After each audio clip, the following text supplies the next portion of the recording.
Chapter 458. Mo Tianji thought for a while. Then he made a prompt decision and said, "All right. Now that the clan is in crisis, Mo Tianyun has mortgaged a small part of his property. If Mo Tianyun wins, I must immediately take action and take down Mo Tianyun. Otherwise, it would be very difficult for me to move forward if Mo Tianyun relies on his strong financial resources to develop his strength. If Mo Tianyun were to lose, it would be a heaven-sent opportunity for Mo Tianji. I will settle accounts with your Mo clan sooner or later." Chu Yang looked coldly at Mo Tianji. He then said gloomily, "I wouldn't care if Little Wu was well and loved. But your Mo clan has mistreated Little Wu. So I might as well tell you this. Whether it's you or Mo Tianyun who will be in power in the future, I will take back what I owe Little Wu. No one in the entire heavens can take advantage of me without paying a price if I, Chu Yang, don't want to," Chu Yang said heavily. Then he didn't wait for Mo Tianji to reply. He strode out and said, "I'm going to look for Duke Yu. I'll go with you." Mo Tianji's face turned red as he followed Chu Yang. He had never been scolded in such an embarrassing manner. However, Mo Tianji had no choice but to swallow it. "Who told your clan to be so useless and heartless? You guys don't need to go. Seize the time to cultivate. We can't afford to lose tomorrow's battle," Chu Yang said to Gu Duxing and the others who had followed him. Gu Duxing nodded. He took his brothers back to continue their training. "Brother Chu, why are you so good to my younger sister?" Mo Tianji could see that Chu Yang was much more attentive to Mo Qingwu than to her elder brother. "I like Qingwu very much," Chu Yang replied vaguely. "But you like her too much," Mo Tianji muttered in his heart. But he didn't dare to say it out loud. Chu Yang naturally didn't dare to let him know that he liked his younger sister. He wanted to wait for her to grow up so that he could marry her. Mo Tianji would fight him to the death if that happened. "He is as beastly as Meng Luo? Don't worry. I will clean up the evil tendencies in the Mo clan bit by bit if I have the power." Mo Tianji sighed and said, "Brother Mo, I have something to say. But I don't know if I should say it or not," Chu Yang said as he walked. "Please speak. Setting your sights on only one clan is a bit limiting. Moreover, it's not flexible enough," Chu Yang said in a careful manner. "How could I not know?" Mo Tianji let out a long sigh. "Mo Tianyun and I were fighting for power. Could it be that I, Mo Tianji, was fighting for the position of the clan lord? I, Mo Tianji, have deep feelings for my clan." He couldn't bear to see his clan fall at the hands of Mo Tianyun. Mo Tianyun is narrow-minded. He is vicious and merciless. He will do anything to achieve his goals. The Mo clan cannot fall into his hands. He took a deep breath and said, "I want to bring my clan in charge into the upper three heavens. Fulfill the wish of the Mo clan's ancestors for dozens of generations." Chu Yang remained silent. He sped up and said, "I wish you success." The two of them hurriedly rushed forward and soon arrived at the place where Duke Yu was. "Brother Yu, Chu Yang has come to visit. Please come out and meet me," Chu Yang shouted. His voice spread far and wide. Inside, Mo Qingwu jumped up and danced in the air. Its elder brother Chu Yang. This voice would appear in her dreams almost every night. It would always gently comfort her. "Xiaowu, don't be afraid. Xiaowu, you have me. Xiaowu." Now she had finally heard it. Mo Qingwu jumped up and cheered. Then she fell down and suddenly became startled. She pricked up her small ears and nervously listened to the outside. She suddenly grabbed Jun Lulu's hand and anxiously said, "Elder sister Alu, did I hear wrong? Someone was really shouting, right? That was elder brother Chu Yang's voice, right? I wasn't dreaming, right?" Jun Lulu held back her laughter and said, "I didn't hear it." Mo Qingwu hung her head dejectedly. She sat down on the ground and said, "Am I really dreaming?" Jun Shiju's voice resounded, "Alu, you look after this little girl. I will take a look at this king of Helchu." Mo Qingwu was startled. Then she became ecstatic. So, it wasn't a dream. She got up and was about to rush out. But Jun Lulu didn't manage to grab her. She saw that this little girl had reached the door, and had quickly turned around and ran back. She plunged her head in front of the mirror, and anxiously looked left and right. Then she turned around and rushed out again. Jun Lulu's eyes were sharp and her hands were quick. She held her and whispered, "Don't worry. Let your elder brother Chu Yang and elder sister talk business first. Then I will give you to your elder brother Chu Yang." Mo Qingwu's eyes were filled with tears. She revealed an intensely unwilling look. But she eventually nodded in a well-behaved manner. "I want to listen," Jun Lulu repeatedly agreed. Okay. As long as you don't make any noise, Mo Qingwu silently nodded. Then she lowered her head. Her eyes were already red. After the ecstasy passed, she only felt boundless grievances bubbling up in her heart. I want to tell elder brother Chu Yang about everything. I've suffered too much in the past year. Boo-hoo! The sound of footsteps came from outside. Chu Yang shouted. Then he saw someone come out and invite him in.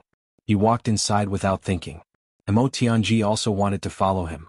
But he was stopped by an imperial guard.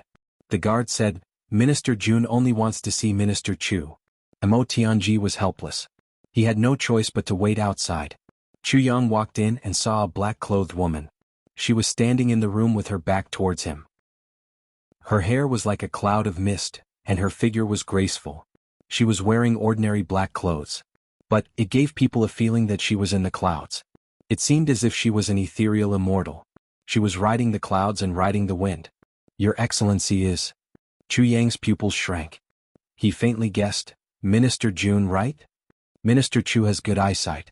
Jun Shizhu slowly turned around. Her sharp eyes looked at Chu Yang's face. Chu Yang felt as if a steel needle had fiercely pierced his face twice. Jun Shizhu's face was covered with a black veil. So it couldn't be seen what she looked like. But her eyes were like bright stars in the night sky.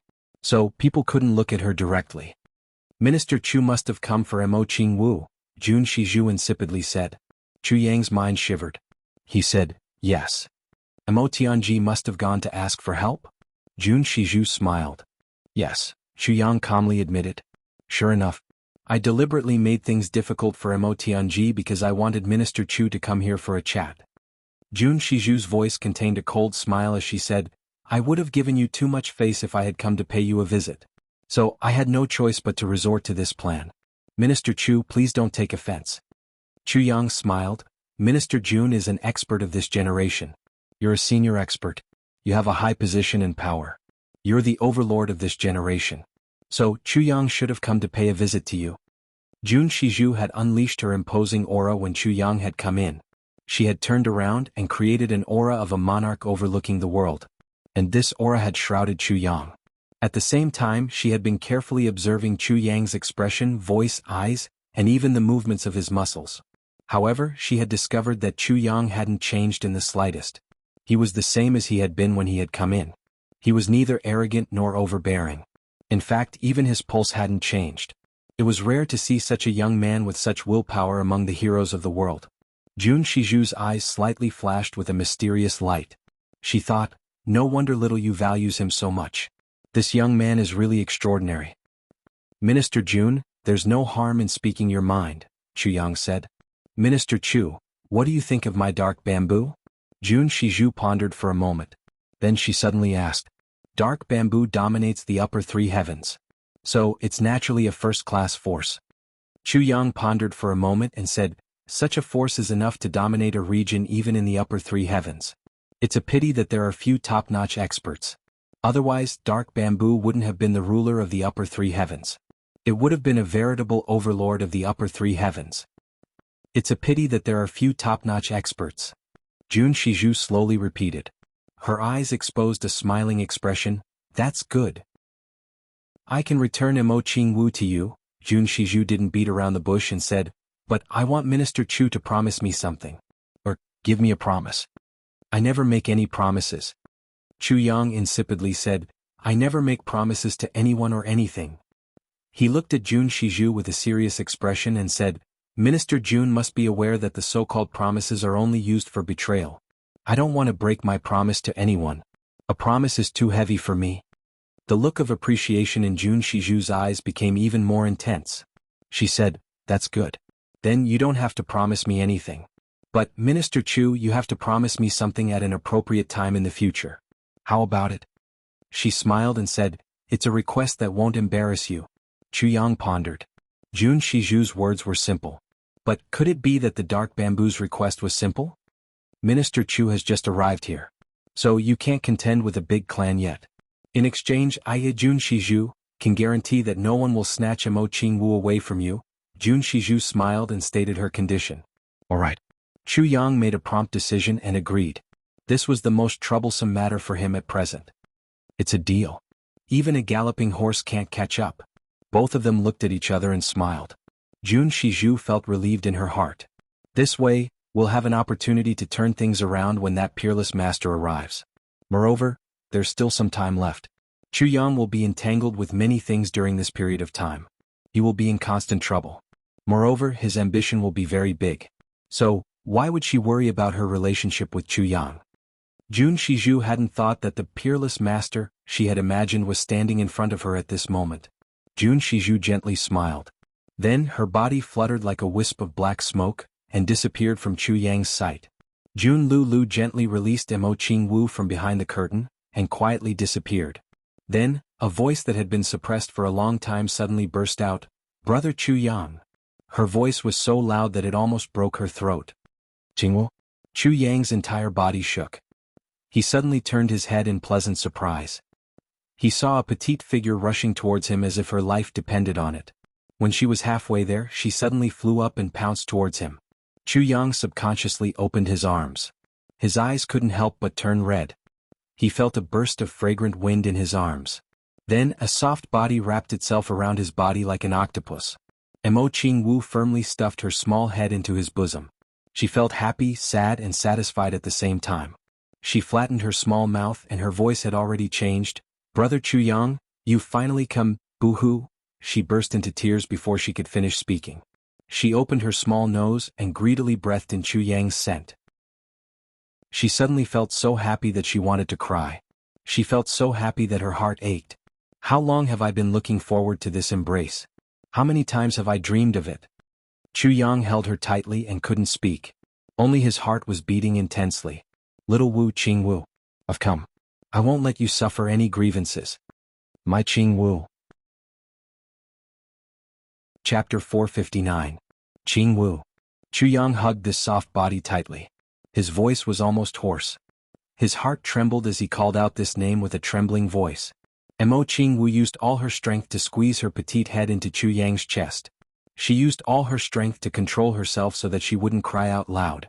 However, her small mouth had already become extremely flat, and tears silently gushed out from her eyes. She was holding it in so much that she actually felt a little dizzy. Chu Yang felt that his clothes on his chest were quickly soaking. Then the soaking area slowly and rapidly expanded. Mo Qingwu's body trembled slightly in his arms. However, she still didn't say a word. She clenched her teeth tightly. However, the two hands that were hugging him became more and more forceful. What kind of grievances had she suffered in this year? At this moment, she needed to vent. Vent the grievances in her heart. Chu Yang knew. Therefore, Chu Yang didn't ask anything now. If he asked, Mo Qingwu would only feel more uncomfortable. Just let her be in his arms. Just let her be in his arms and feel his feelings for her. Chu Yang quietly hugged her. He didn't speak. After a long time, Mo Qingwu's body trembled slightly. Then it slowly calmed down. Her throat made a moaning sound. She coughed a few times in Chu Yang's arms. Chu Yang could feel Mo Qingwu's breath coming out of her small mouth. It made his skin feel a little hot. Mo Qingwu tried her best to lower her head. She finally moved her head away from Chu Yang's bosom a little. But she still held him tightly. She used her free hand to wipe her tears with extreme caution.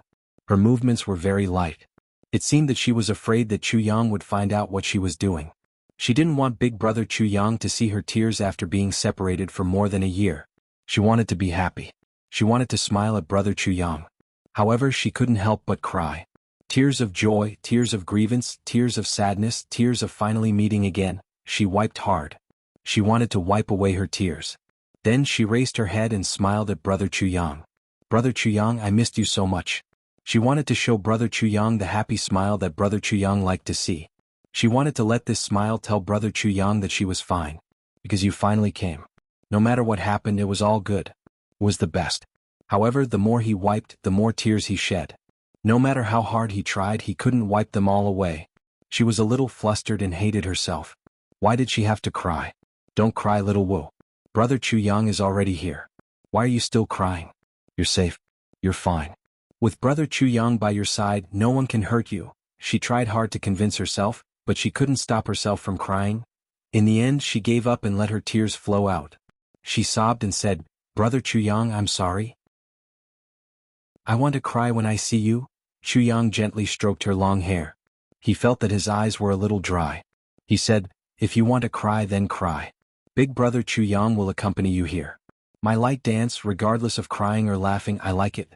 Everyone is happy. He hadn't even finished speaking when he heard a wah sound. Mo Qingwu opened her mouth and started to cry. She cried so hard that her heart was broken.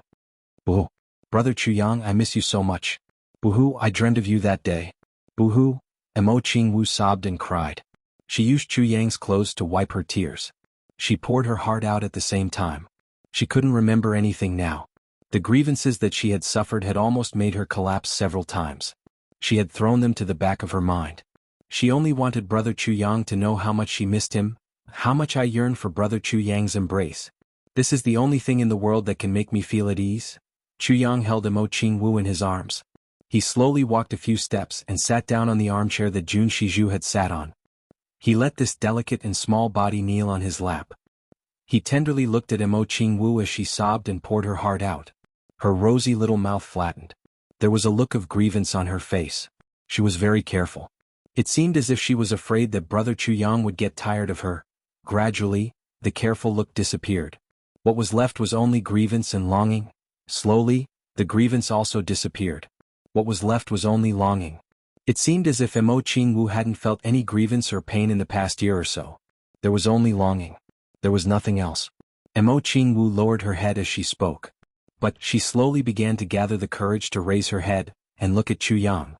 Her eyes were brimming with tears. There was still grievance in the depths of her eyes. But it slowly began to flash with shyness and joy. Mo Qingwu's tears finally stopped. She looked at Chu Yang in a daze. Then she hugged Chu Yang's neck. Her face slowly turned red, and her eyes became swollen like peaches. She bit her lips and timidly asked, "Brother Chu Yang, do I look ugly now?" Chu Yang shook his head vigorously. "What are you talking about? My Qingwu is always the most beautiful at any time. Brother Chu Yang can't get enough of looking at you." Mo Qingwu felt relieved. She smiled. She gently stuck her face on Chu Yang's chest and said in a low and satisfied voice, "Brother Chu Yang, I'm very happy. I'm very happy." Then she closed her eyes and listened to Chu Yang's heartbeat. She felt the warm aura of Brother Chu Yang's body. She curled up in his arms like a soft kitten. The corners of her mouth exposed a trace of a touching smile. Her little mouth finally curled up in happiness. "I'm not afraid at all. I'm not flustered at all. I don't have to worry at all. I don't have to feel wronged at all.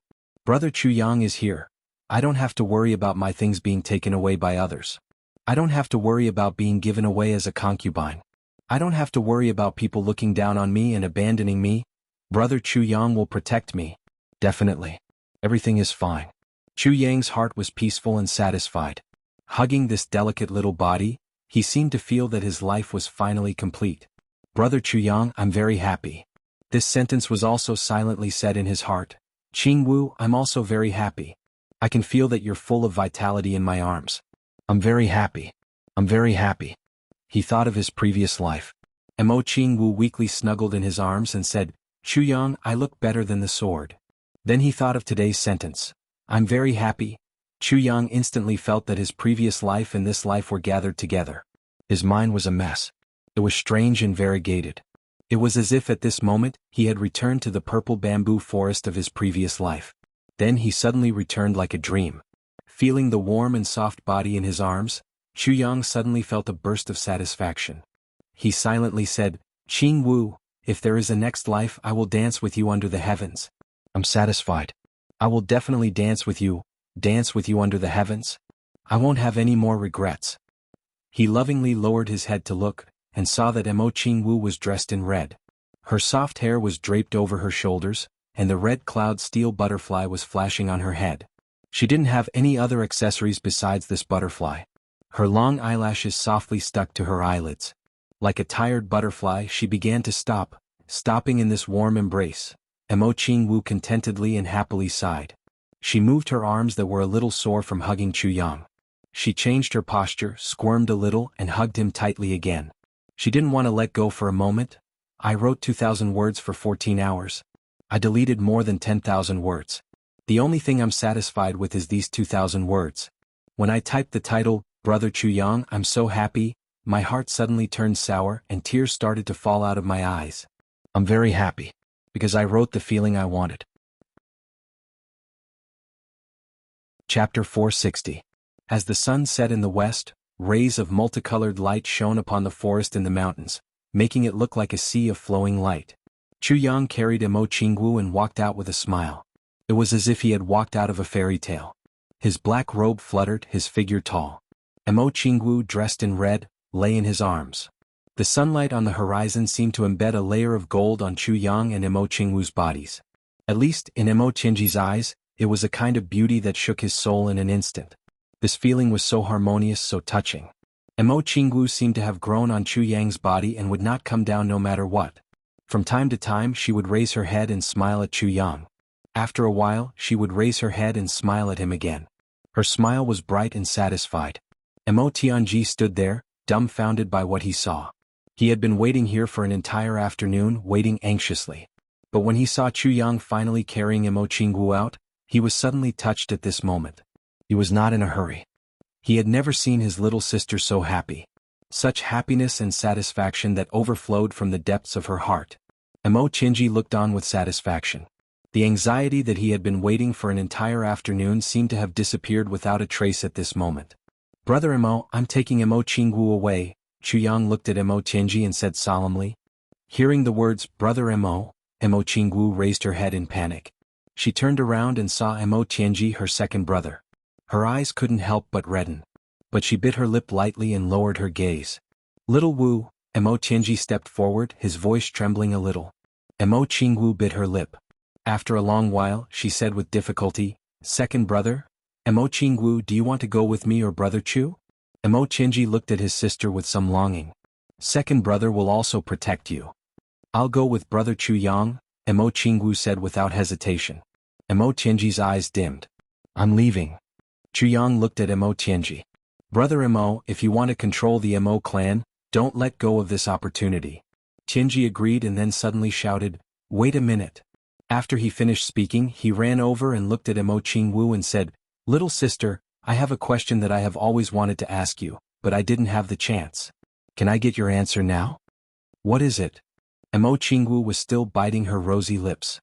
The light in her eyes made Emo Tianji feel a heartache. "Why did you suddenly become so estranged from your second brother?" Emo Tianji said with some pain. "Second brother's heart is very uncomfortable." Emo Qingwu gritted her teeth. At this moment, it was obvious that she was using a lot of force.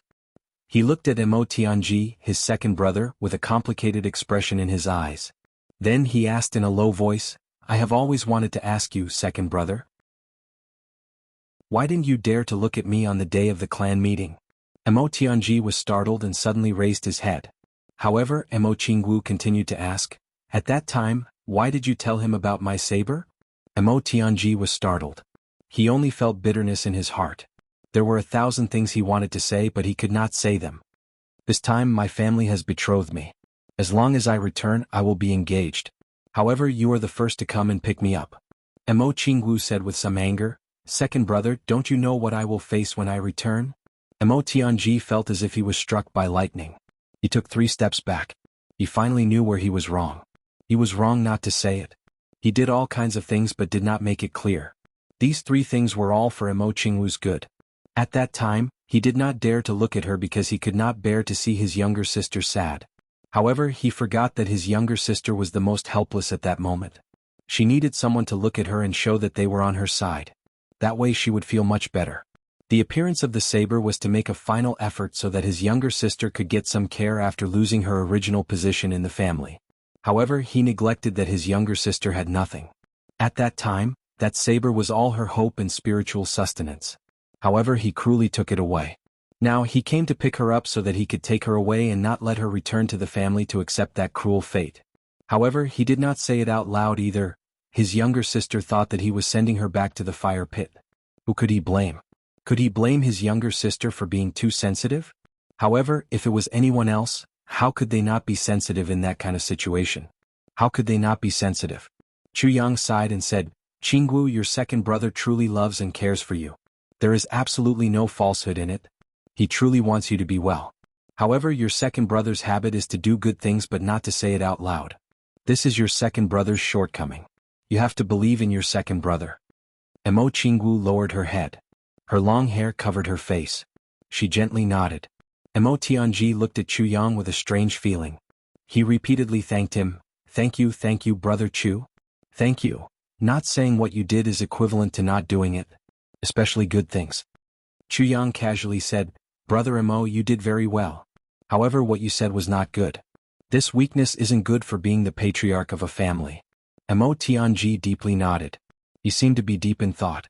He was obviously much stronger than Mo Tianyun. However, there were still many people in the family who supported Mo Tianyun. Ultimately, there was one thing. Mo Tianyun knew how to talk and win people's hearts. However, Mo Tianji had neglected this aspect. Although there were many hardcore supporters by his side, their numbers were far inferior. That was why he was at a disadvantage. Understanding this, Mo Tianji's heart suddenly became clear. Instead of acting, it was better to speak. This kind of understanding was inevitably a little cruel to people. It was unpleasant to hear, but it was the truth. After thinking this through, he was about to thank Chu Yang. However, when he turned around, he realized that Chu Yang had already carried Dian Qingwu a few hundred feet away. He hurriedly shouted, Brother Chu, little Wu, as long as I have time, I will go back to see you. Mo Qingwu raised her head from Chu Yang's embrace. Her gaze leaped over Chu Yang's shoulder. She saw her second brother standing there waving his hand vigorously. His eyes were full of reluctance.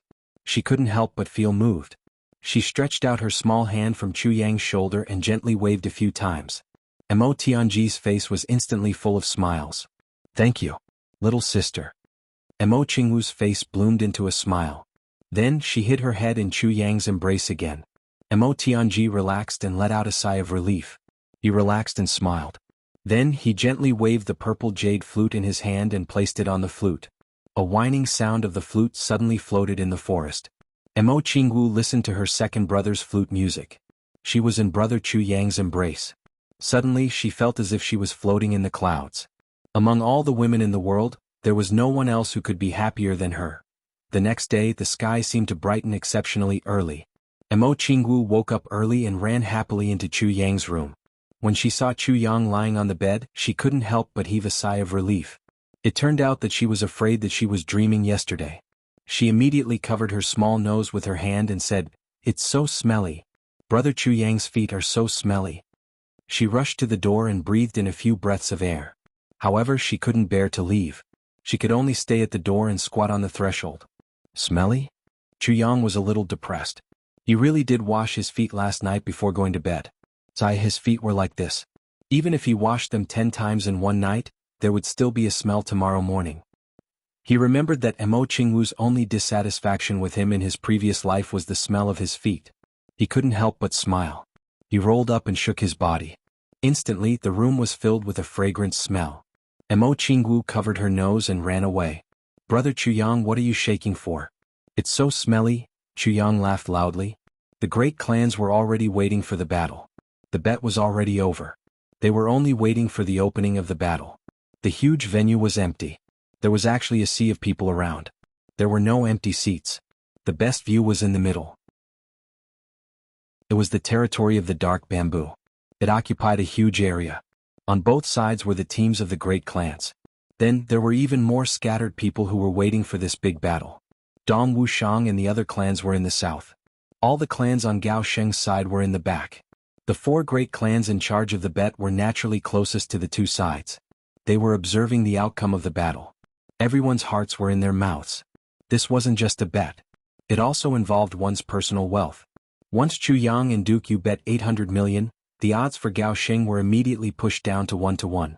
There were even more people who bet on Gao Sheng. In just one day there was an additional 100 million. If this money was before, Mo Tianyun and the others would definitely be grinning from ear to ear. But now, the 4 of them could only sigh. It was just a drizzle. The sound of drums shook the heavens and the earth. The battle was about to begin. The master of ceremonies was already standing in the middle. He raised his voice and shouted, Everyone! Silence. It would have been better if he didn't say silence. Once he did, countless people started to clamor at once. Wife snatching. Wife snatching. Many people shouted at the same time. They were in high spirits. Wife, wife, wife snatching wife. More people shouted together. A Wu wife. Luo Kudi's strange cry resounded through the sky. GMO angrily slapped his head. What are you shouting for? That's my wife. Luo Kadi smiled mischievously and said, "Who are we? Your wife is my wife." GMO kicked him. Luo Kadi screamed strangely as he rolled in the air like a rubber ball. At this moment, a tall and sturdy figure suddenly jumped down from the spectator's stand. He landed on the stage. He raised his hand and shouted like a thunderbolt, "Wait! I have something to say." Everyone looked over. They saw that this person had big shoulders and a round waist. He was tall and sturdy. His arms were big enough for a person to stand on. His buttocks were big enough for a horse to run. What an imposing and boorish man. However, this man's chest was bulging and his buttocks were perky. It turned out that he was a woman. This was the biggest bet of this competition. Huyan Aobua and Miss Huyan had appeared. Chapter 461. Everyone. Huyan Aobua shouted. She cupped her fists and bowed. This action was extremely heroic. If it was a man doing it, it would definitely be awe-inspiring. But now that she was doing it, cough cough, she was also awe-inspiring. Jimo's eyes lit up. He grabbed Chu Yang's arm and said, "Boss, this is my wife. She's extremely charming." Upon hearing the words extremely amorous, Chu Yang only felt dizzy. The world was spinning and even his feet were trembling. He sat down on Emo Qingwu's body. Emo Qingwu laughed and hugged him. She looked through the gap in Chu Yang's arm and saw the awe-inspiring Huyan Aobua. She couldn't help but exclaim, "This uncle is really tall and sturdy." Luo Kadi suddenly burst into laughter. Dong Wushang and Gu Duxing also couldn't help but laugh. Even Jizhu and Dong Wulei were swaying back and forth. Jimo's face turned bitter. "My little grandaunt, look carefully. Is that uncle? That's sister-in-law, okay." Sister-in-law? Emo Qingwu was obedient and didn't say anything else. She looked at GMO with a questioning gaze, especially when she looked at Jimo's eyes. She seemed to have discovered something. She nodded very seriously and whispered in Chu Yang's ear, "Brother Jimo's eyes are small, no wonder." Chu Yang's body trembled. On the other side, Gao Sheng's face was as black as charcoal. "Everyone, as you all know, this battle is for me."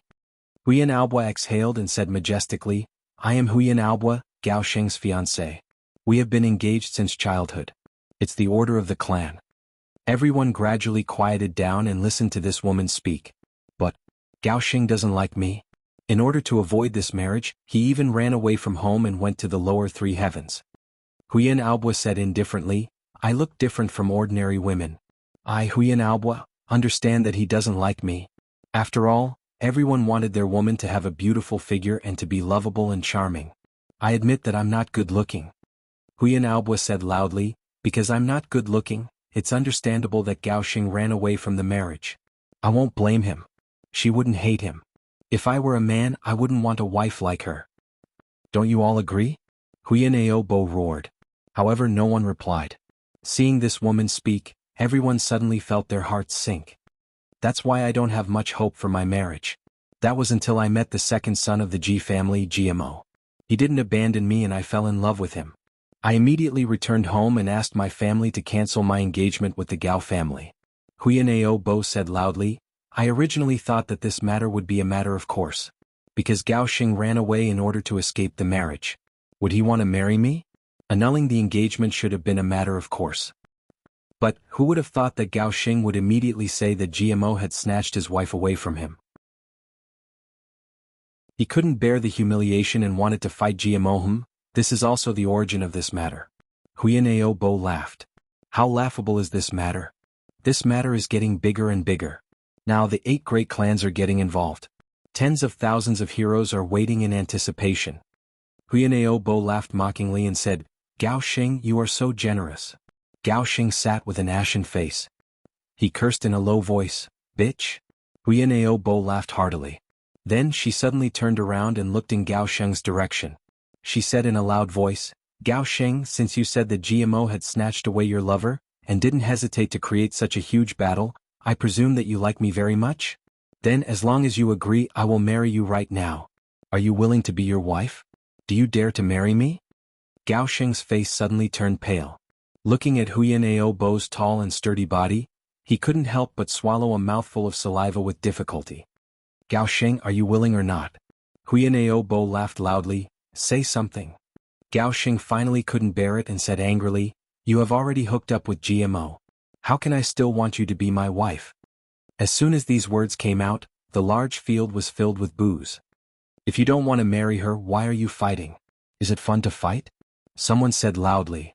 Ah, this is ridiculous. Fighting for a woman but not willing to marry her. Young Master Gao is indeed unique. Someone ridiculed. He just wants to get some compensation. In young Master Gao's heart, it's good that such a woman has left. But if he can use such a woman to gain something, then he will gain both fame and fortune. Moreover, he will show the image of a century later in front of the heroes of the world. It's really pitiful. Someone laughed loudly. Huyanao Bo looked coldly at Gao Sheng. Suddenly she burst into laughter and said, "That's all I want to say. Alright everyone, I'm done. Those who should be beaten, fight, and those who should be watched, watch. Although I, Huyanao Bo, am not good looking, I don't want to be called a fickle woman. I just want to say these few words. That's all. Miss Huyan, you are a good woman who dares to love and hate." A big man suddenly stood up and laughed. "If I didn't already have a wife, I would definitely fight young Master GMO to death today." Ah! Everyone applauded like thunder. GMO's head was full of black lines.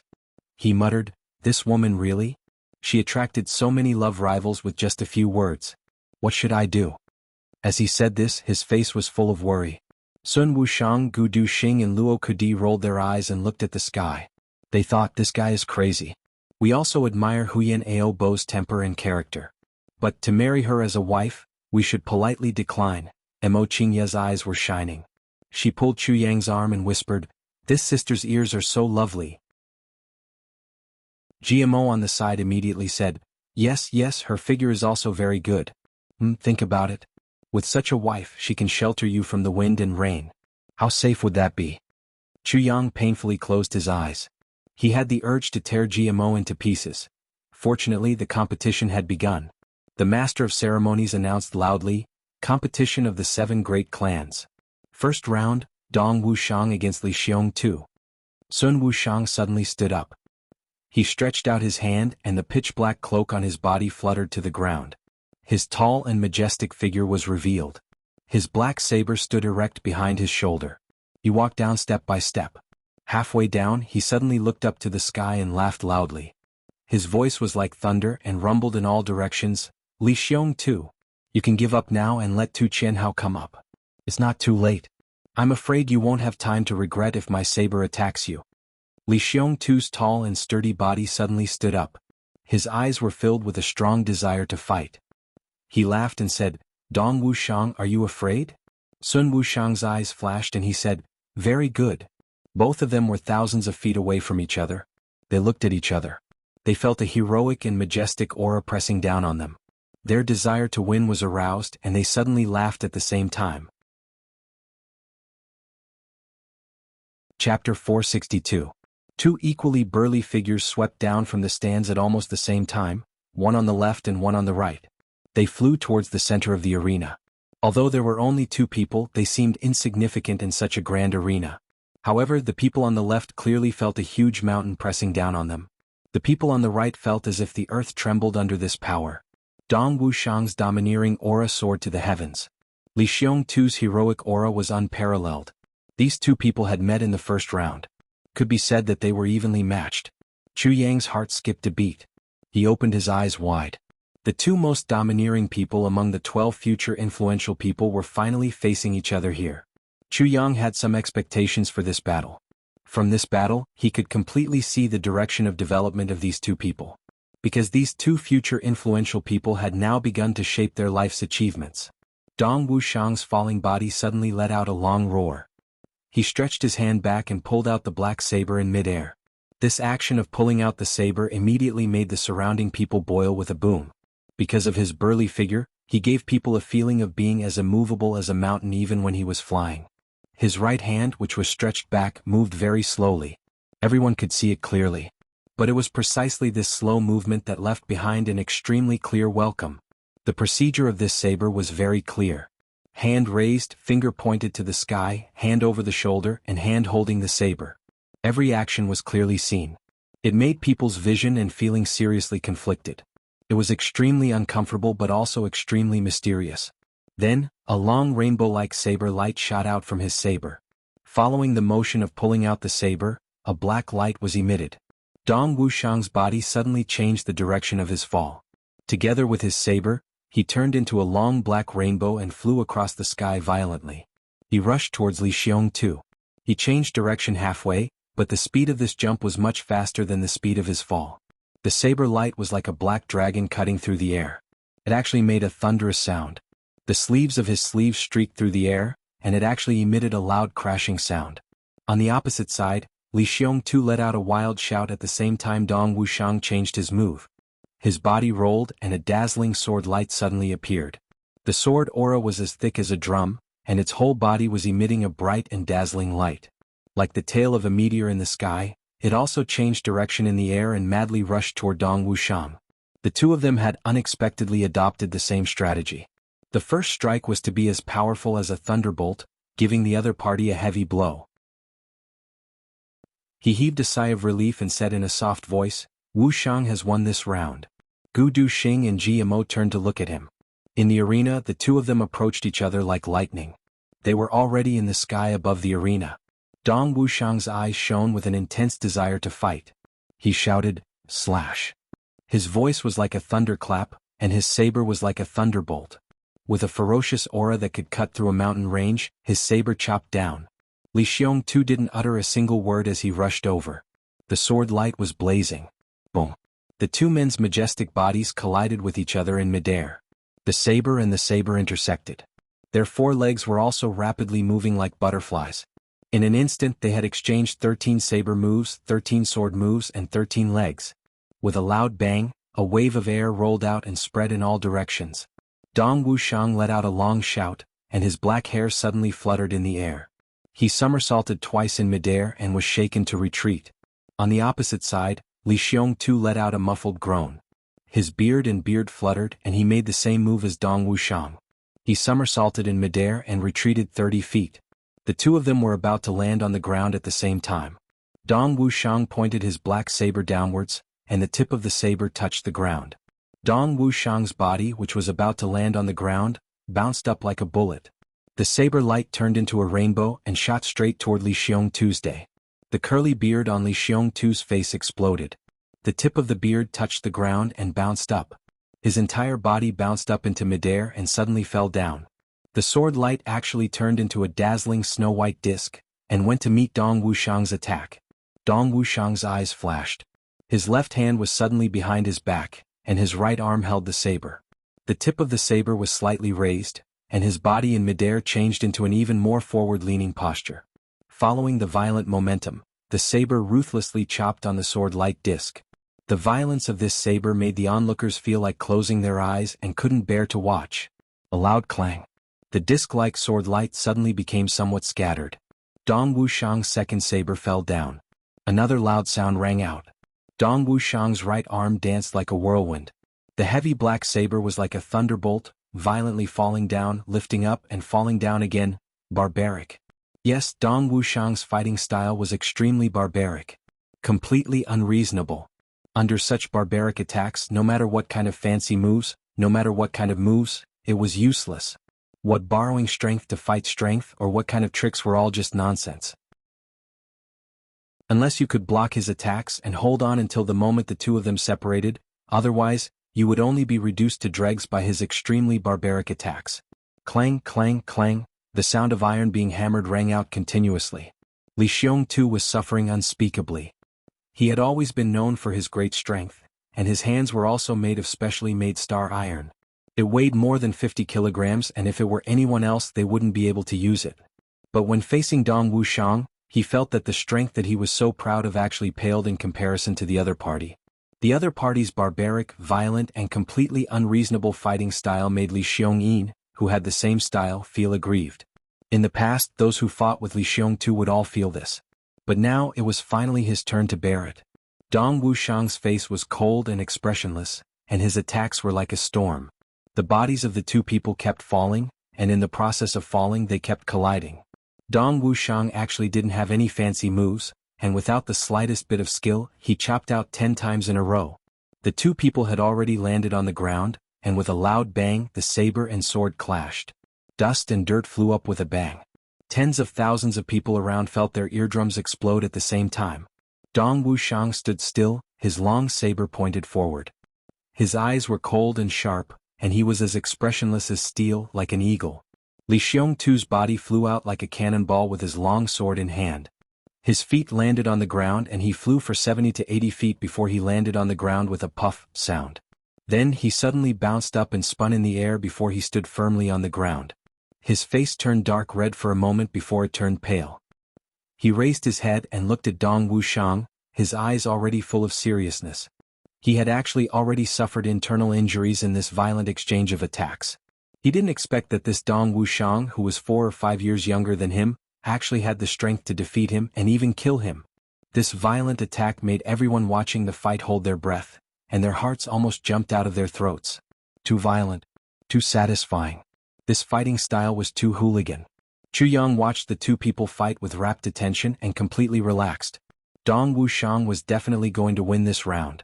His strength were not much different from Li Xiongtu's, and their spiritual power was also evenly matched. But Dong Wuxiang's advantage was that he could fight.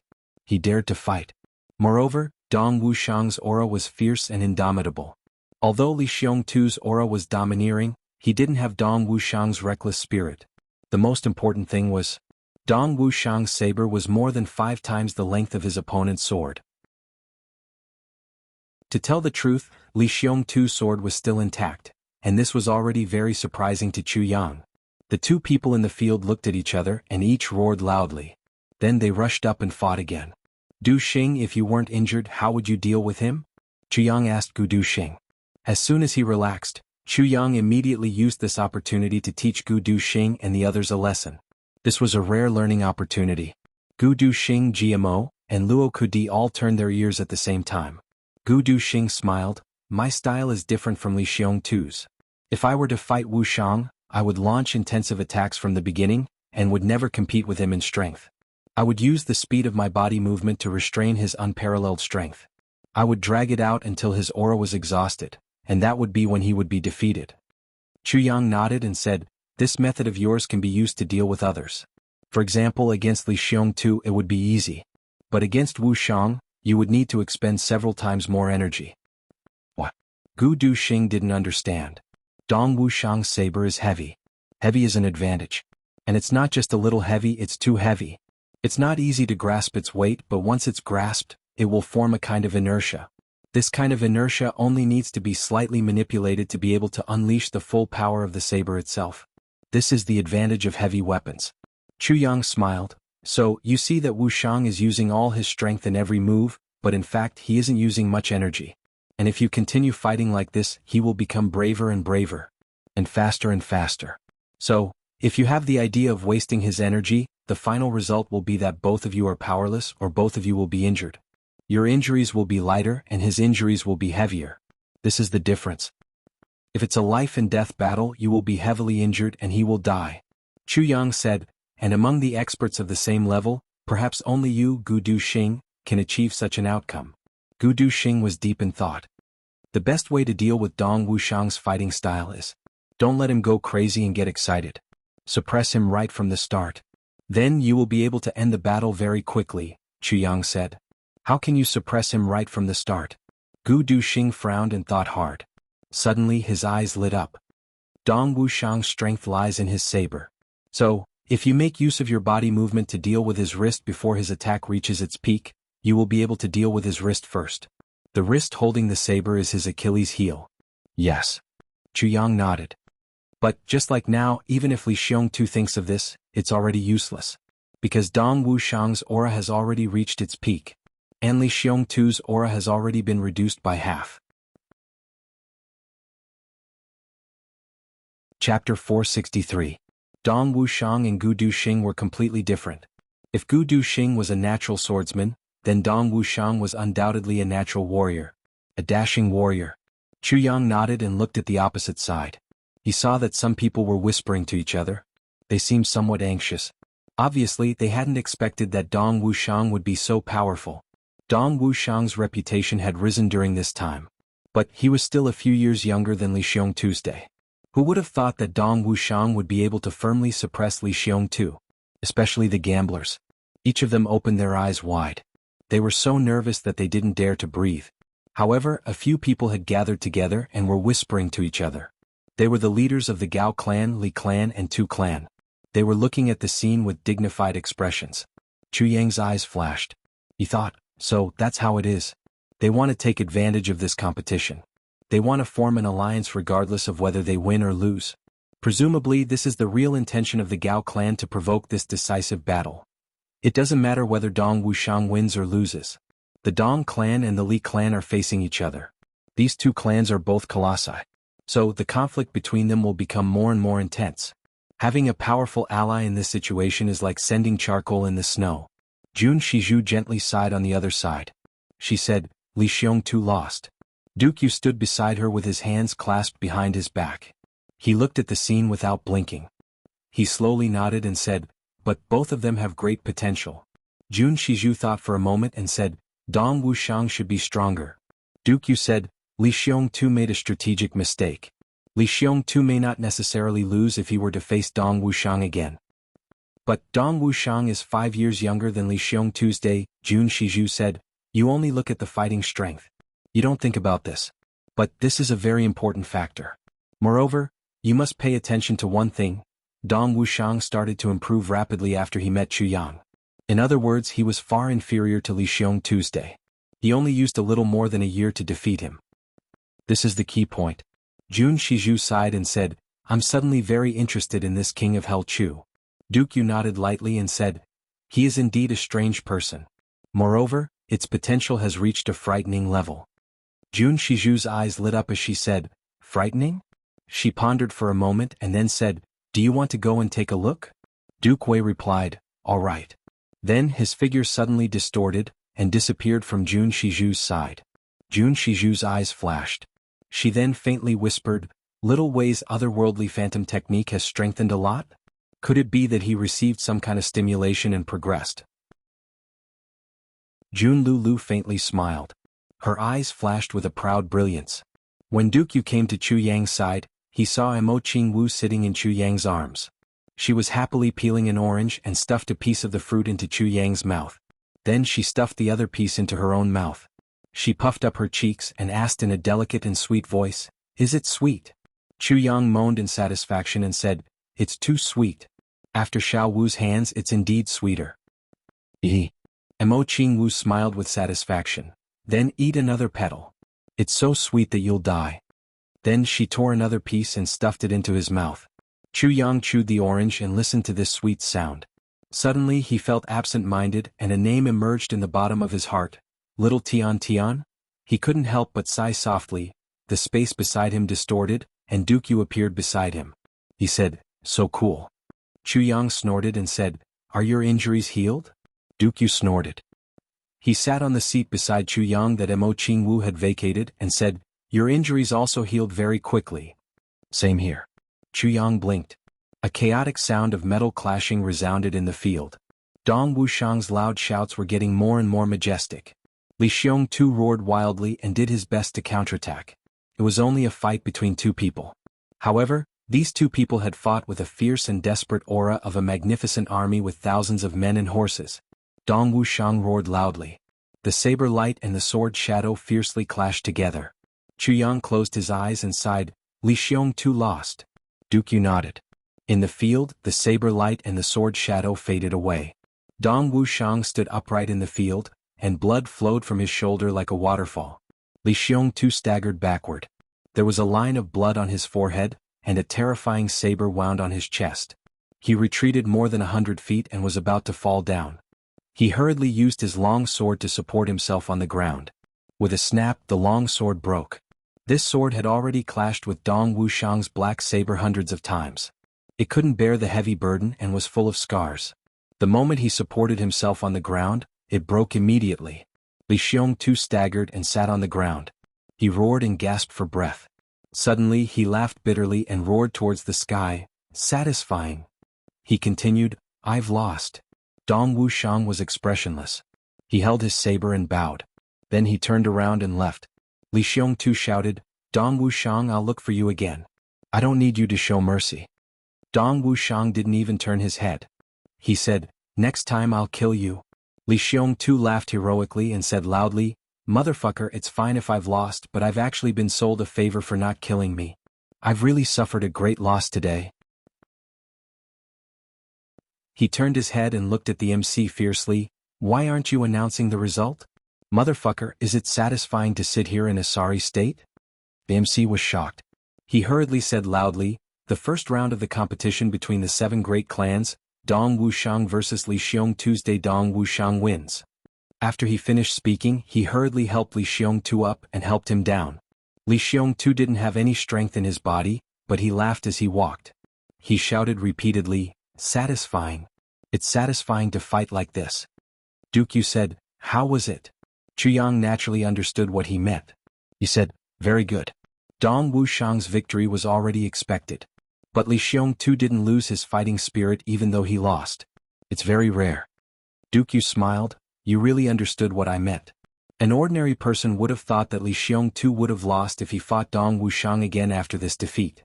But they would have overlooked the firmness of Li Xiong's heart of martial arts. This defeat, especially in the hands of Dong Wuxiang who has a similar style of fighting style, is a good thing for him.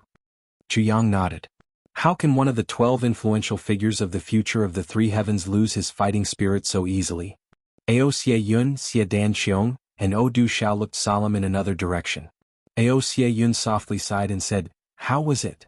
Xie Dan Qiong bitterly smiled in shame, I'm afraid that I would have had no choice but to throw out the viburnum flower if I had fought against Dong Wuxiang. The consequence would have been that I would have died and he would have been seriously injured. It would have been equivalent to my defeat. Odu Xiao nodded in agreement and said, I could have killed him but I would have had to use poison. But it's also possible that I wouldn't have had enough time to use the poison, and would have been cut down by his saber. I don't have any assurance that I would have been able to use the poison technique in the face of such an attack. Ao Xie Yun nodded, Dong Wuxiang has truly stepped into the top ranks after this fight. He pondered for a moment and said, I'm afraid that I would have had to pay a great price if I had fought against Dong Wuxiang. I didn't expect that Dong Wuxiang would have become so dreadful. Dong Wuxiang returned with large strides, and was greeted with a bear hug from Luo Kudi. The second fight. Gao Liang of the Gao clan will fight against Luo Ku Wu of the Luo clan. The voice of the master of ceremonies came from afar. Luo Ku Wu laughed out loud. He looked at Luo Kudi apologetically. Then he stood up and walked down step by step. Gao Liang is the external younger brother of the Gao clan. He used to be a servant of the Gao clan. But the clan saw that Gao Liang's aptitude was extraordinary. So the clan bestowed him with the surname, Gao, and trained him vigorously. He should be a first-grade sword king at present. He's 32 years old. Luo Kudi's complexion was solemn as he said, I'm afraid that my elder brother may lose this fight. Chuyang narrowed his eyes and looked at the 2 people walking towards the stage. He sighed and said, it's not that he may lose but he's bound to lose. Luo Kudi, your elder brother, doesn't have a fighting spirit. If he really wanted to fight, it was still possible for him to fight until both sides suffered heavy losses. But the problem is, he doesn't want to fight this fight. Luo Kudi sighed and drooped his head. He knew his elder brother's thoughts. He wasn't a legitimate son and couldn't threaten his elder brother's position. So, he had always had a good relationship with his elder brother. But, the problem was that he didn't get the clan's acknowledgement for this matter.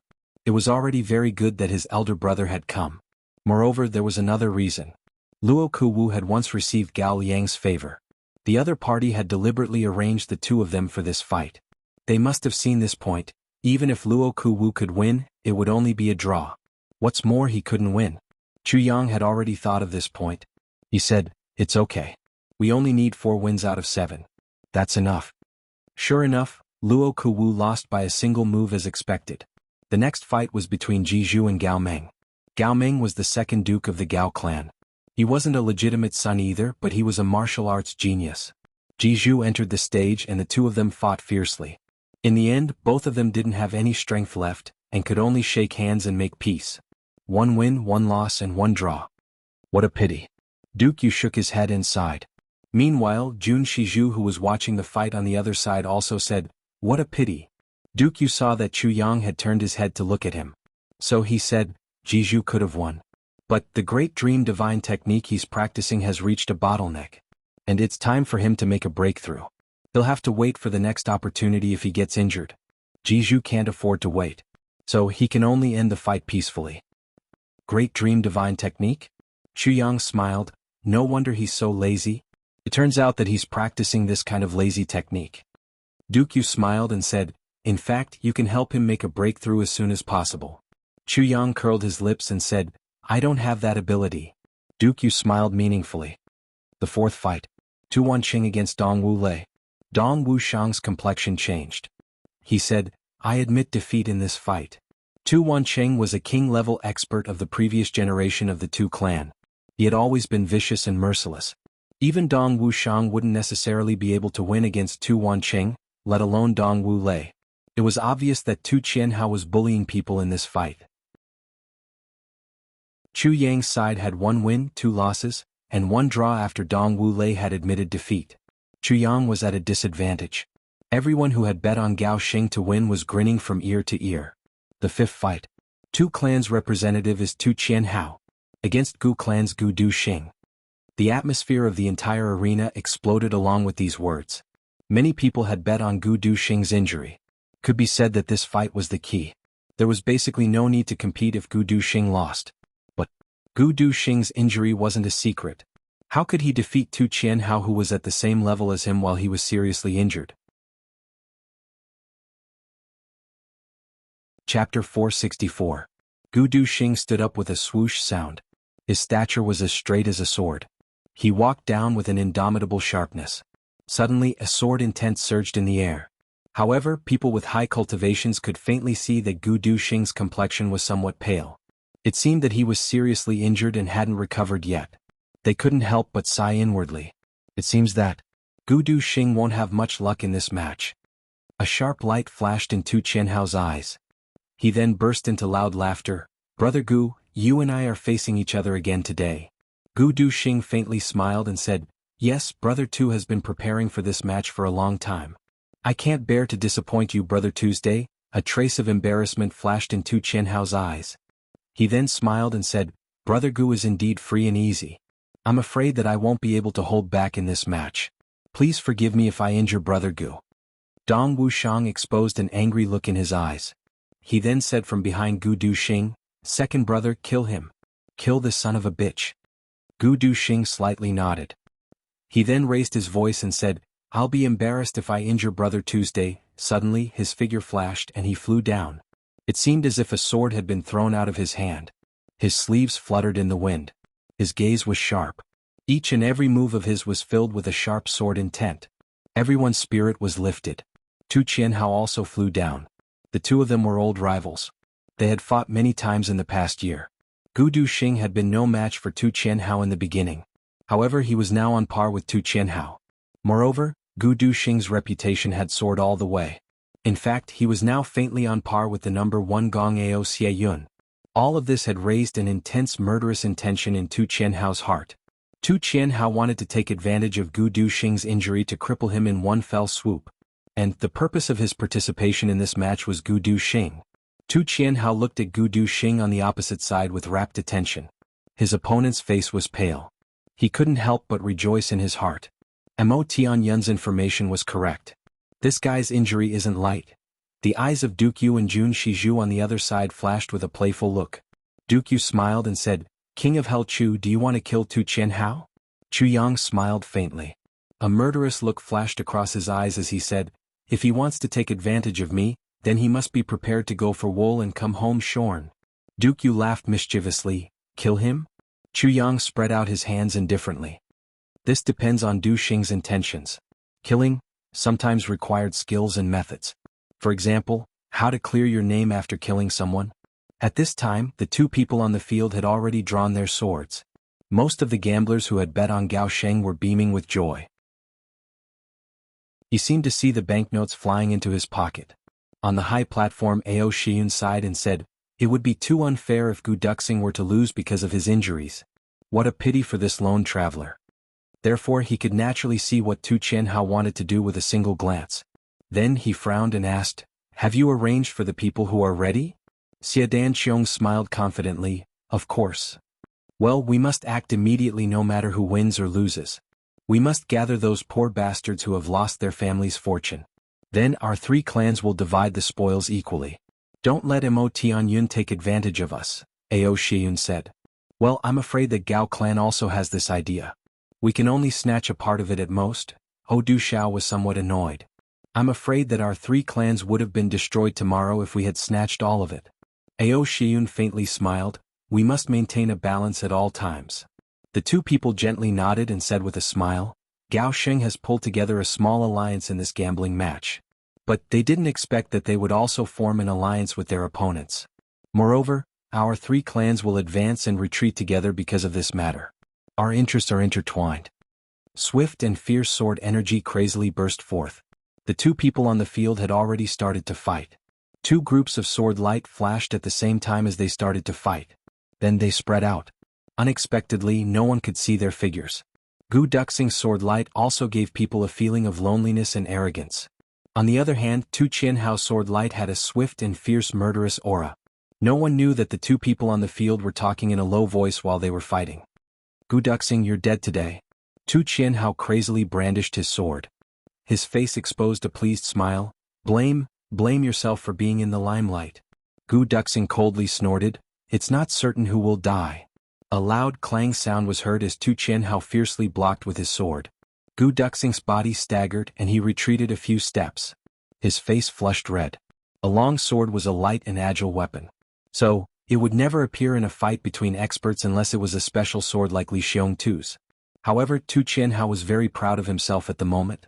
So, he wanted to use such a method to humiliate the seriously injured Gu Duxing. Everyone sighed as they saw Gu Duxing's situation. It seems that this genius of the Gu clan, the leading figure of the younger generation, is going to fall in such a sullen manner in this competition? Tu Qianhao was in high spirits. He was going all out with every move he made. He would roar every time he brandished his sword. He seemed quite heroic. He had a bit of Dong Wuxiang style. However, Dong Wuxiang gave people the impression that he was mighty and overbearing. So, Tu Qianhao gave people the impression that he was a petty person intoxicated by success. Gu Duxing retreated step by step. His body would violently sway every time he received a sword attack. He would then retreat a few steps. His pale face had turned red, and his forehead seemed to be dripping with sweat. Tu Qianhao became even more high-spirited. No one could see it except for a few observant people. Gu Duxing's every parry seemed to be very difficult. He was at a complete disadvantage. However, his body would sway back and he would consume Tu Qianhao's attacks. However, Tu Qianhao was able to withstand Gu Duxing's rebounding force. That was because he hadn't retreated a single step. His imposing aura was like a rainbow.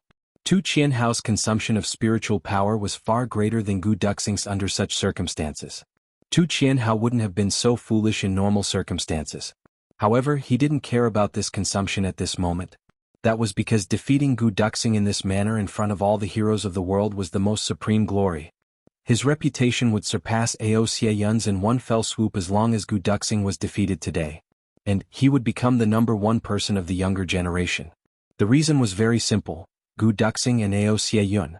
These 2 were equally famous. The sound of impact continued to resound. Gu Duxing had already retreated around the big platform in a crooked manner. Tu Qianhao was also somewhat out of breath. However, Gu Duxing was still swaying on the opposite side. But he didn't fall down. Tu Qianhao was furious in his heart. This bastard is still stubbornly holding on for what? The anger in his heart rose and he exerted even more strength. He sent out 18 sword attacks in a row.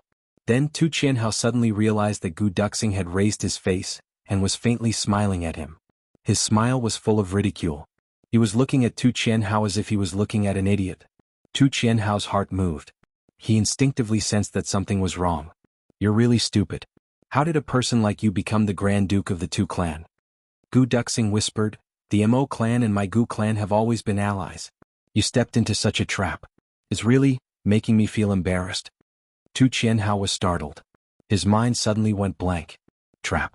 Mo Tianyun framed me? But his 10th sword attack had already fiercely chopped down. Gu Duxing let out a long and loud shout under the watchful eyes of everyone.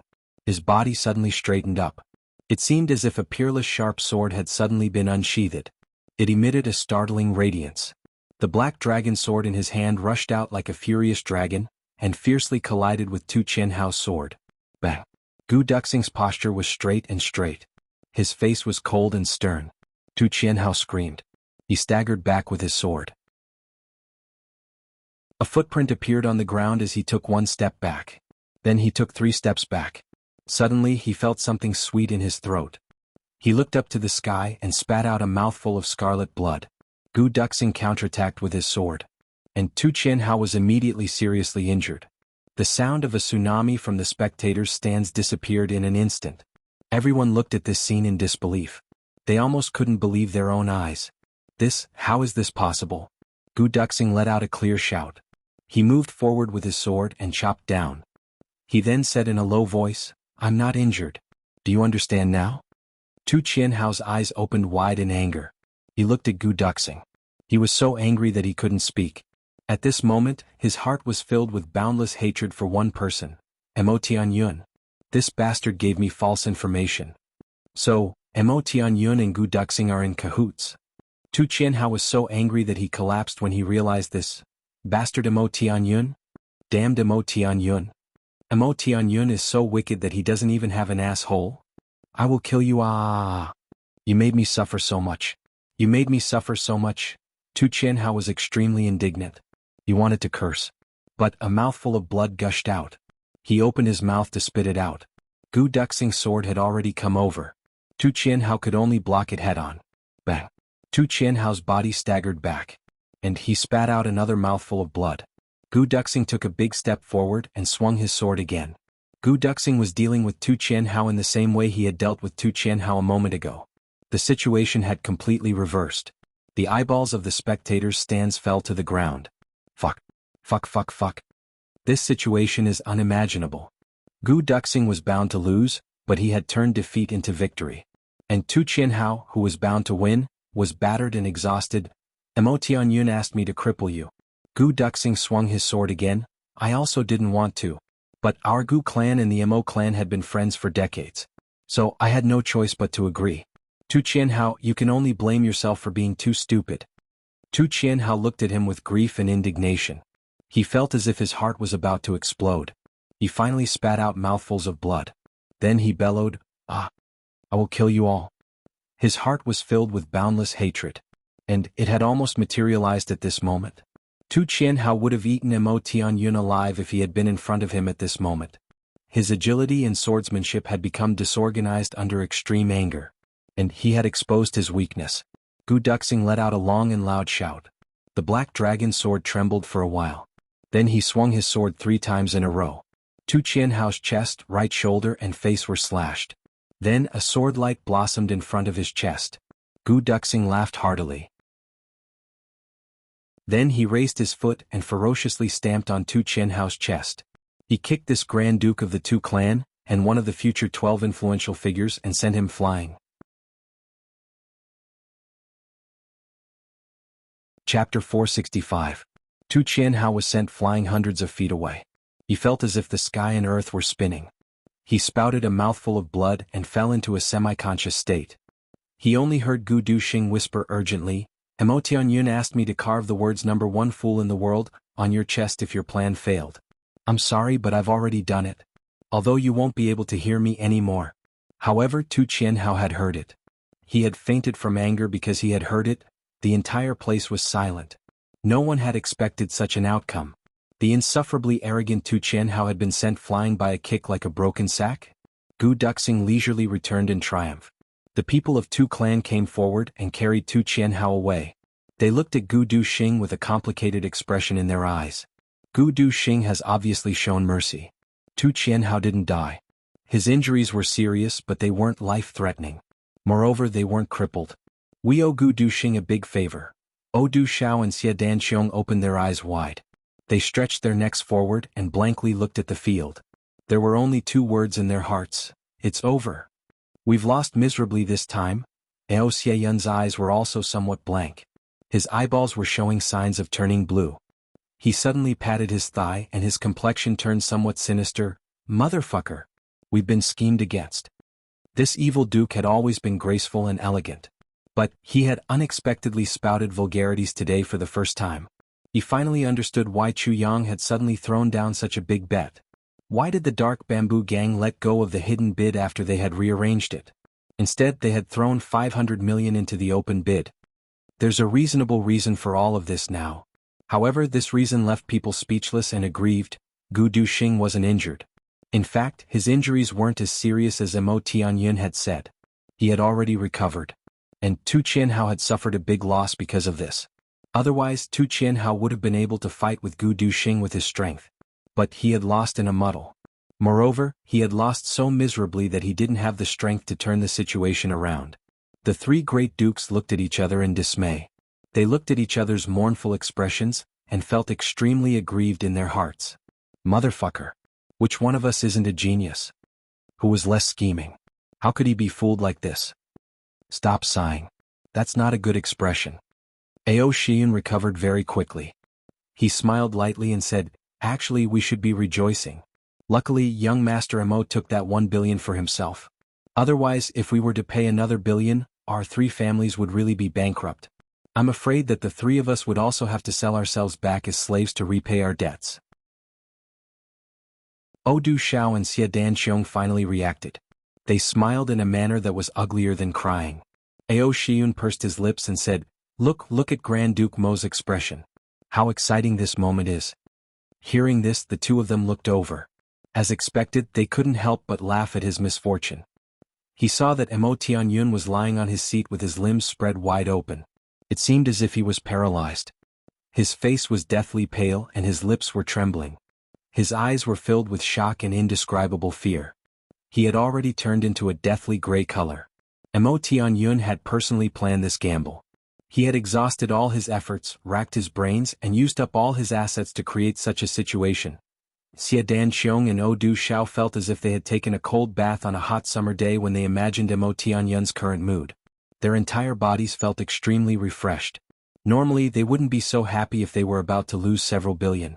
However, they were very proud. This kind of mood was very strange. It was as if they hadn't lost. Instead, they were happy as if they had won. Motherfucker, I lost. I lost. But you, Mo Tianyun, are much more miserable than us. It turns out that I'm not the most miserable one. They felt a lot more comfortable as they thought of this. The fifth match, Gu Duxing versus Tu Qianhao. Gu Duxing wins. The voice of the master of ceremonies reverberated. He was so shocked that his tone changed. It couldn't be helped. It was too unexpected. The entire spectator stands on all sides boiled up with this loud shout. It seemed as if oil had been poured on the fire. Fuck. How is this possible? Didn't they say that Gu Duxing was injured? Who said that Gu Duxing won't live long? Motherfucker, how could they not have bet on Ji Mo's victory if they hadn't said so? I'm so angry. What's going on? He won. Who the fuck released this fake news?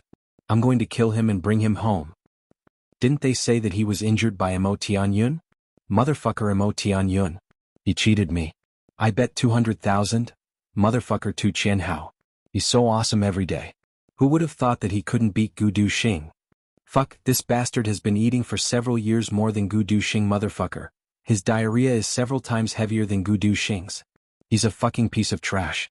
He's making me lose money. Mo Tianyun released this fake news? Mo Tianyun released this fake news? Mo Tianyun released this fake news. Mo Tianyun deceived us. Suddenly, someone started to wail. Hundreds of people responded to his call. Countless people started to shed tears. One person suddenly stood up and loudly shouted, Motherfucker, Mo Tianyun. These words immediately resonated in everyone's hearts. They were the best embodiment of their inner thoughts. Immediately, thousands of people started to shout in unison like a tsunami, Motherfucker, Mo Tianyun. Motherfucker, Mo Tianyun. Motherfucker, Mo Tianyun. The cultivations of these people weren't ordinary. So they simultaneously used their full strength to shout. And their momentum shook the heavens. Mo Tianyun's prestige had reached the peak of his life at this moment. Chu Yang looked at Gu Duxing, who had come forward. He blinked his eyes in tacit understanding.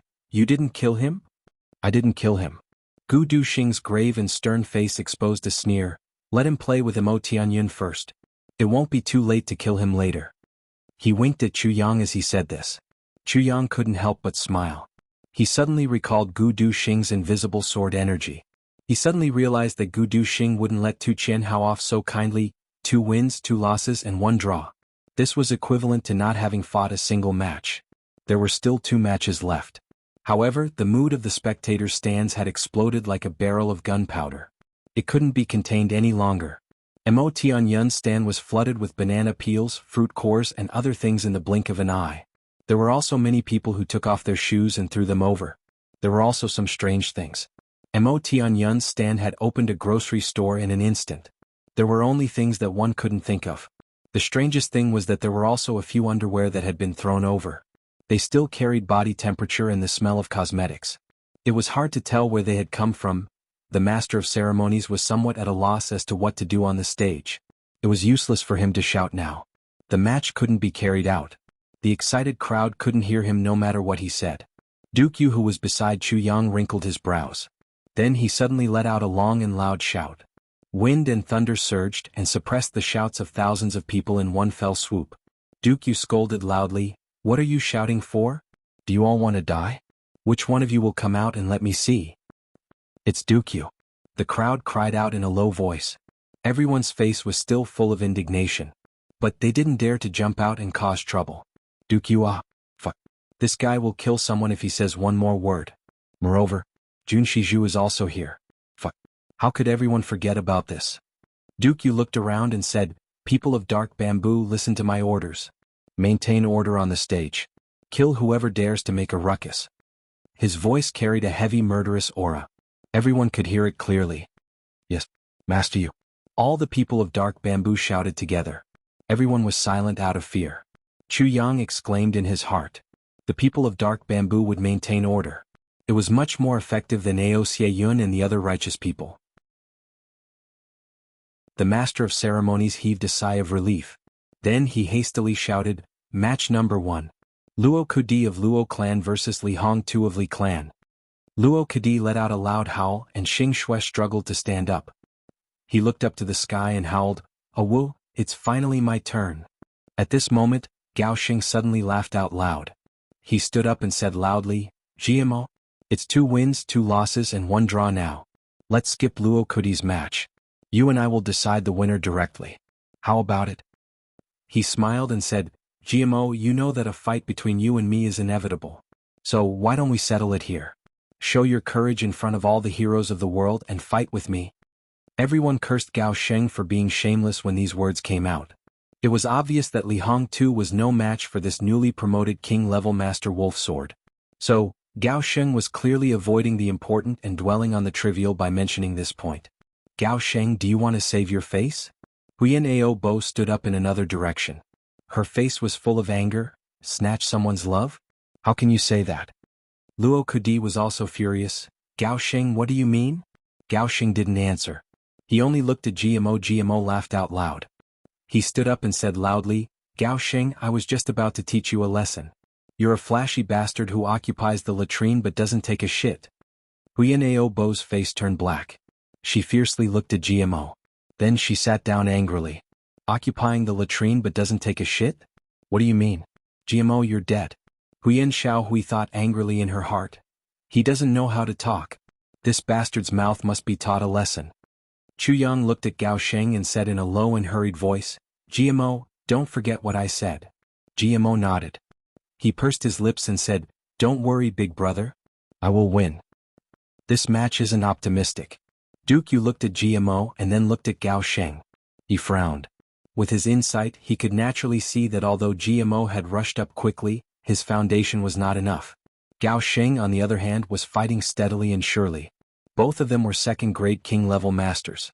But Gao Sheng was at the peak of second-grade king level. And GMO was at second-grade king-level master. There was a big difference between them. "I think GMO will win," Chu Yang said confidently. "There may be twists and turns, but he will win in the end." "Are you so sure?" Duke Yu suspiciously looked at GMO and Gao Sheng. He re-evaluated in his heart and felt that Gao Sheng had a bigger chance of winning. He couldn't help but doubt Chu Yang's words. He could see everything clearly at a glance. There wouldn't be any accident. "Brother Yu, why don't we make another bet? Let's add some stakes?" Chu Yang narrowed his eyes. He looked at Duke Yu's eyes as if he had found a mountain of gold. Chapter 466. A bet? Yu tilted his head and looked at Chu Yang. He couldn't help but mutter in his heart. If it was someone else, Yu would definitely bet without hesitation. But the one in front of him was Chu Yang. Yu had long been wary of this fellow's elusive methods. His eyes flickered as he thought for a while. Finally he felt confident. Even if GMO had super powerful methods or exquisite sword moves like Chu Yang's, or even if he could make Gao Xing panic, the final victory might not be able to surpass his level. He asked, "What do you want to bet?" The sword spirit hurriedly reminded him in his mind, "White crystals." Bet his white crystals. What the tribulation sword needs the most now is not the more high-end purple crystals, but white crystals. Chu Yang smiled and understood. He said, "How many white crystals do you have?" Yu's eyes flickered. He said unhappily, "Are you looking down on my white crystals? How big is your appetite? You're asking me how many I have. I'll bet as much as you have." Chu Yang was very calm and composed. He was very rich now. In the tribulation space there were 2 rare herbs, jade snow spirit ginseng, and piles of mysterious jade ice crystals and mysterious yang jade. Any one of them was a rare treasure in the world. When it came to gambling he was not afraid of anyone. "I don't have many white crystals." Yu looked at him with some ridicule, "But I only have a few tens of thousands of them. And there's a white crystal mine. You want all of them? What are you betting with?" The sword spirit quickly calculated in his mind. His face was shining. Tens of thousands of white crystal mine. This is going to be rich. If the tribulation sword absorbed all of them, it would be able to upgrade by a whole level. A piece of mysterious jade ice crystal and a piece of mysterious yang jade. The sword spirit gave the price. Both of them are the size of a fist. Chu Yang almost fainted. "You want to bet Yu's entire white crystal mine with just a piece of mysterious jade ice crystal and a piece of mysterious yang jade? Don't worry, just say it like that." The sword spirit was full of confidence. "You should be practicing the shadow sect. Although these 2 pieces of jade are not worth such a high price, he will definitely bet. He thinks this is what he needs the most right now. White crystals are just a burden to someone like him." "What are you betting against me?" Yu looked at Chu Yang playfully. He found it somewhat funny in his heart. When did I start using my wealth to smash people? However, Yu felt a sense of accomplishment in his heart when he saw that the little girl was left speechless. "This is the most precious thing I have." Chu Yang sighed, "If you're satisfied then let's make a bet. If you're not satisfied, then just pretend that I didn't say anything." Chu Yang reached into his bosom and fished it out. Then he hung his head dejectedly and said, "Only these 2 pieces are all of my assets."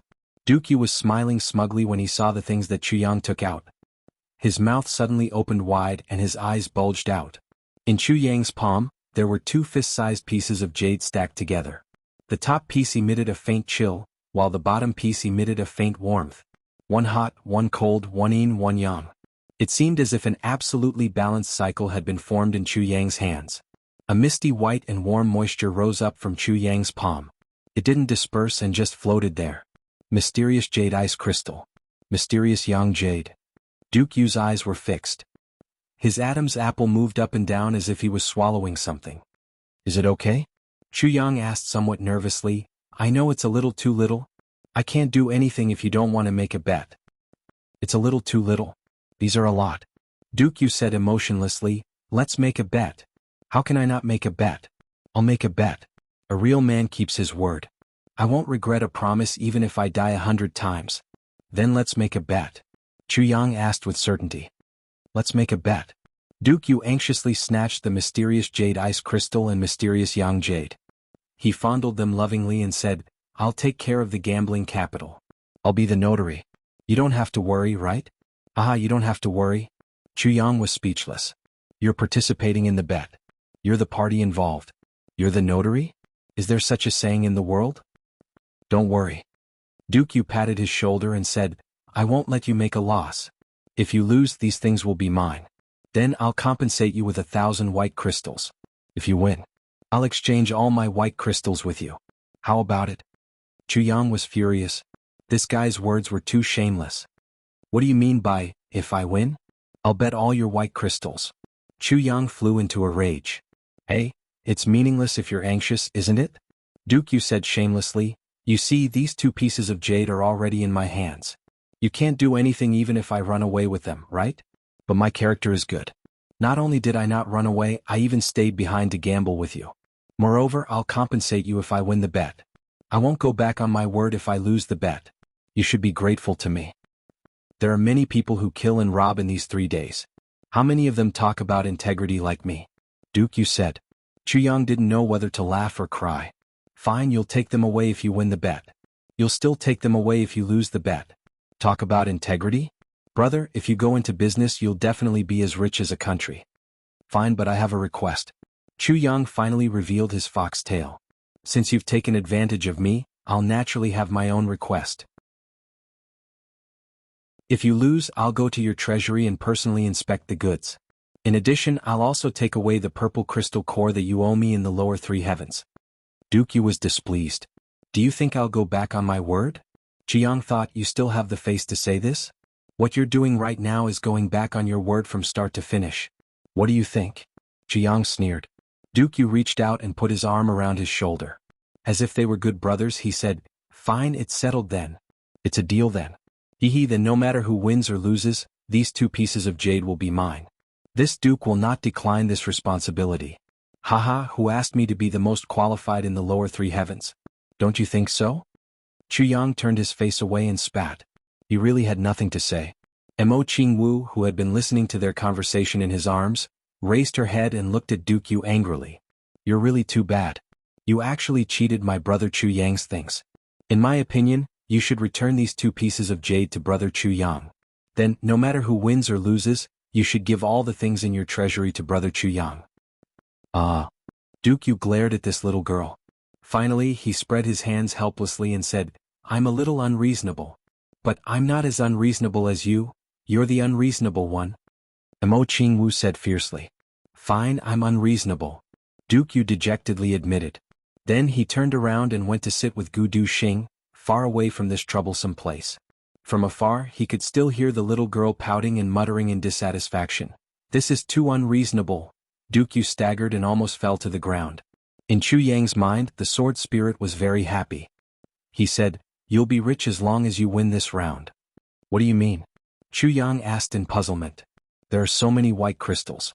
The essence contained in them can allow the tribulation sword to break away from the level of ordinary metals like gold, silver, copper, and iron. Can be upgraded to a spirit sword. Once it becomes a spirit sword, you can treat Mo Qingwu's injuries. The sword spirit tempted. I can treat her injuries now. Chu Yang rolled his eyes. Doesn't this require an extremely safe space? Nonsense. If you treat her injuries now, of course you can heal her 3 meridians. But the greatest effect of the heavy pill will be wasted. The sword spirit rolled his eyes. But, after upgrading to a spirit sword, I can use the heavy pill to connect her 3 meridians. Then, I can seal the medicinal efficacy in her body. As she progresses level by level, it will gradually increase. Then, when she reaches the emperor level, the medicinal efficacy in her body will completely explode, and she will rush to the monarch level in one fell swoop. This is the true power of the heavy pill. Moreover, as long as you do this, not only will her cultivation speed far surpass that of any so-called genius, but it will also play a life-saving role in critical moments. The sword spirit snorted and said, that's all. You decide. If you insist on treating her injuries at this time, I won't stop you. Chuyang was overjoyed. He said, what else is there to say? Of course I have to get the white crystals first. Anyway, I will rely on Duke Yu to get the white crystals after the fight. It won't take much effort.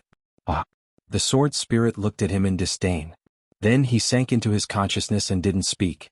Jimo's appearance was somewhat low-key. He walked down step by step. He secretly adjusted his strength with every step he took. He knew that the gap between him and Gao Xing wasn't small. Therefore he didn't dare to be the slightest bit careless. He tried hard to control his temper.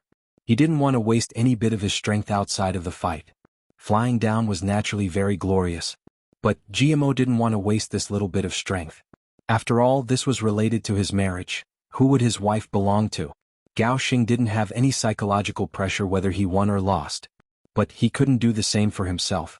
Gao Xing had been waiting on the field for a while. But GMO was still walking down at a moderate pace.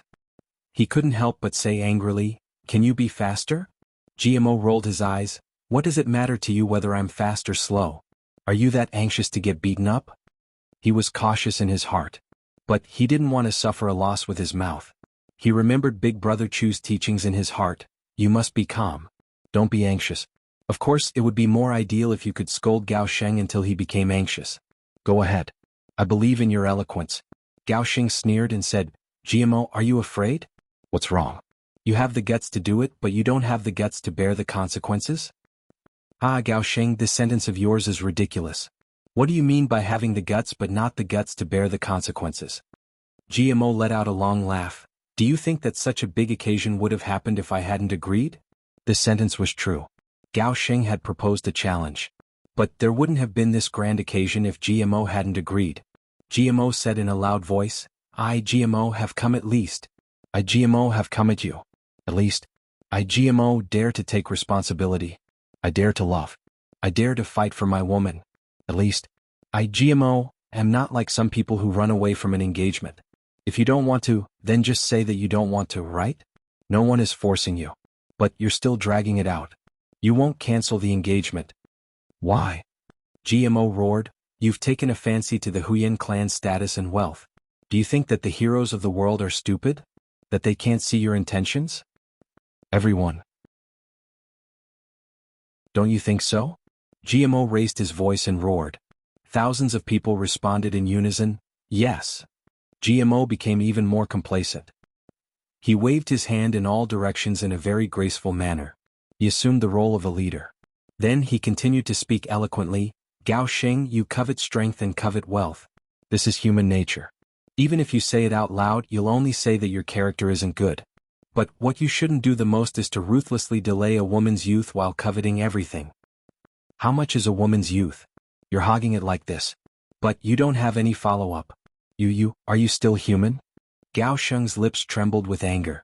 He pointed his finger at GMO. You're talking nonsense. I'm Gao Sheng. How can I be that kind of person? You are. GMO bellowed condescendingly. He saw that Gao Sheng still wanted to refute him. So he continued to shout, You are. Tens of thousands of people roared with laughter. Then thousands of people joined in the fun and shouted, You are. Huyan Alba stood in a daze in the Huyan clan's camp. She looked at GMO from afar. She suddenly felt sad and moved in her heart. GMO raised his hand in a dignified manner. Everyone, this brother hasn't finished speaking. Aha. Second Master G, please speak. Everyone burst into laughter. But they didn't make any noise. I, GMO, have spared no effort. I have traveled thousands of miles. I have traveled through the stars and the moon. I have come here to participate in this battle for the sake of my beloved daughter. What? GMO looked up and roared, It's because of the true feelings in my heart. Oh, dog ant. Tens of thousands of people shouted at the same time, For the true feelings in my heart. Oh, dog ant. Then someone quietly asked the person beside him, Brother, this dog ant, what is she? That person was waving his arms and shouting. But he replied in a bad mood, How would I know what she is? You go and ask Second Master G. Then he continued to wave his arms and roar, For the true feelings in my heart. Oh, dog ant. GMO walked down a few steps in high spirits. Then he waved his arms and shouted, I will rescue my beloved daughter from the evil young master's hands. I will give her happiness. I will give her a future. I won't let some evil people with ulterior motives succeed in their schemes.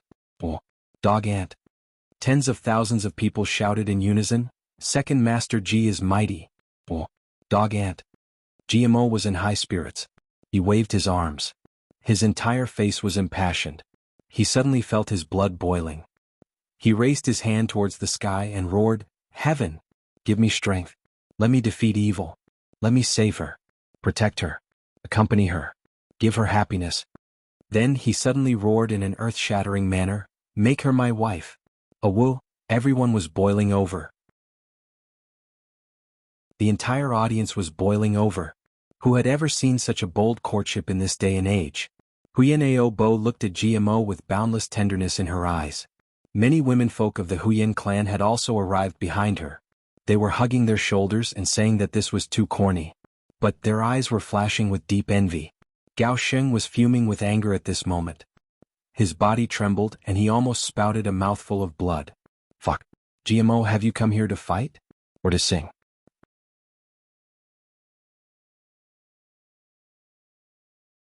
Chapter 467.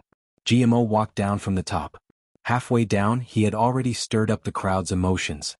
At first, only the people from the Gu, Luo, Dong, and Ji clans and those who had bet on GMO were cheering. But later on, the entire crowd was cheering. Even those who had bet on Gao Sheng were cheering. Because GMO's words had struck a chord in everyone's hearts. It's understandable for you to pursue power and wealth. But you can't force a girl you don't even like to get all these for power and wealth. Not only are you letting down the two great clans and that girl, you're also letting down yourself. Then what right do you have to fight for all these? You actually want to duel with someone because of this? I bet on you because I want to win money, but this doesn't mean that I don't despise your character. I'll scold you, I'll boo you, but as long as you win, I'll still take the money. I'll praise you, I'll support you, but if you lose, I'll still compensate you. What's wrong with that? Therefore, Second Master Ji's prestige grew. As he walked down, he waved his hand gracefully. His face was radiant, and he was so moved that his buttocks were unconsciously swaying. Hence, he started to sing this song, swaying his hips and even walking with his feet splayed outwards. He was as steady as a mountain as he walked down the stairs. We must win. Second Master Ji raised his arms and shouted. We must win. The crowd shouted in unison. We must defend our true love. Second Master Ji took 2 steps forward and continued to shout in a majestic manner. Defend our true love. The crowd shouted together. We must defeat the devil. Second Master Ji continued to work hard. Defeat the devil. The crowd's emotions grew more and more excited. Awoo! Second Master Ji waved his arms. His lips curled up and he let out a standard wolf howl. Awoo! The crowd howled together. Dog ant? Second Master Ji was so excited that he couldn't tell north from south. He swayed his buttocks and jumped. Dog ant? The crowd was boiling with excitement. Below, Gao Sheng was so angry that his hands and feet were cold. His face was sallow and his lips were trembling. He looked at the incomparably cool GMO with hatred. With a cracking sound, one of his teeth was crushed. If I can't kill you, I'll... Gao Sheng thought frantically. On the spectator stand, Chu Yang looked at Dukyu. Are you still sure that Gao Sheng will win? Dukyu let out a long sigh. I can't be sure. Now that GMO was in the limelight, Gao Sheng was so angry that he became impatient. He will not be able to maintain his icy state of mind during the battle, and the outcome will be hard to predict. Chu Yang chuckled mischievously. He pointed at the boiling crowd and said, These are all forces. They are also important conditions for the decisive battle. The saying, the more the merrier, isn't just for show. Duke Wei said, There's nothing wrong with using such methods. However, it's still somewhat despicable. Chu Yang sneered, This is a decisive battle.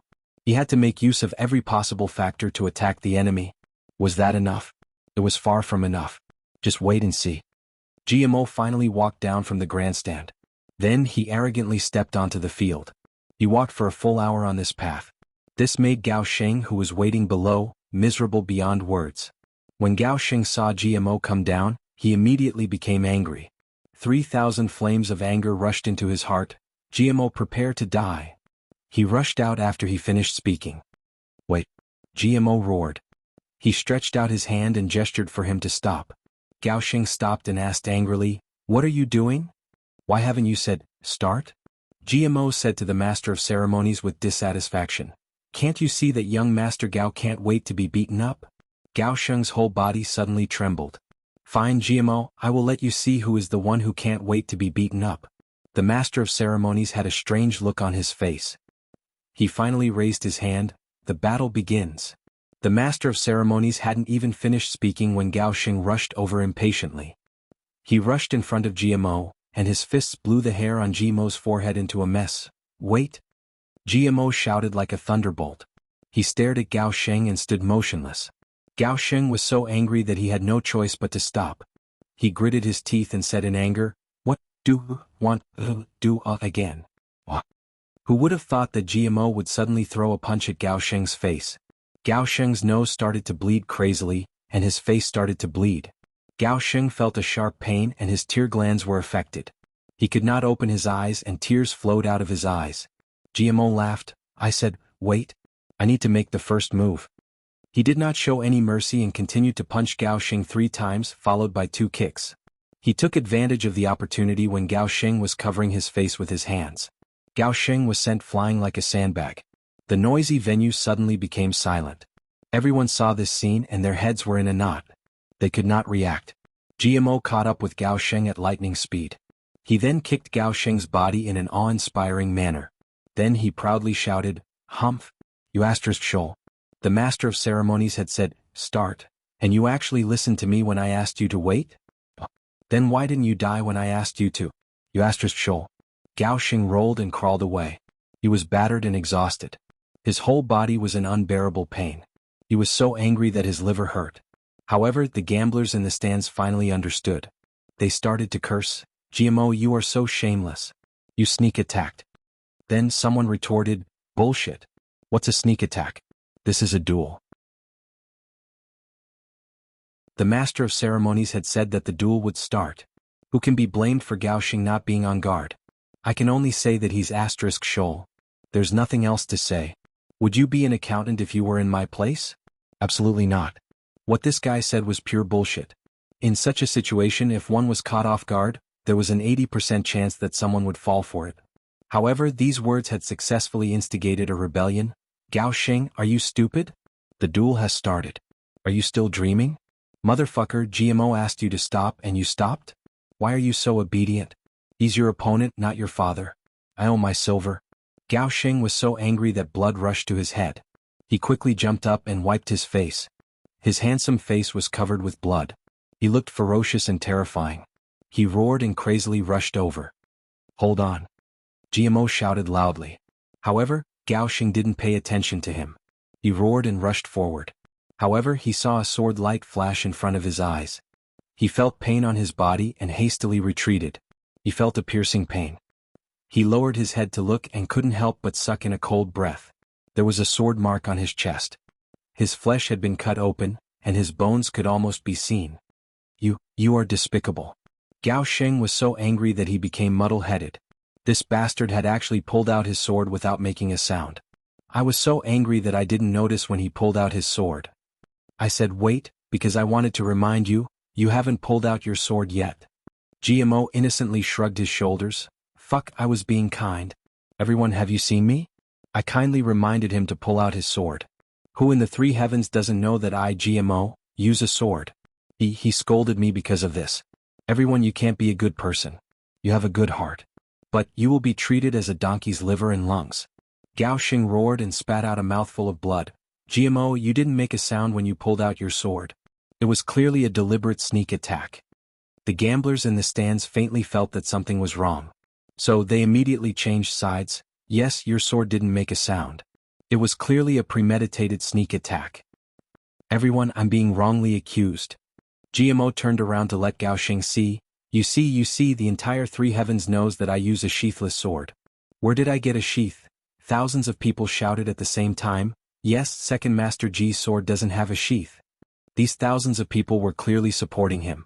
However, the crowd didn't understand. So they turned to blame Gao Sheng. You motherfucker, your opponent's sword doesn't have a sheath. You didn't know?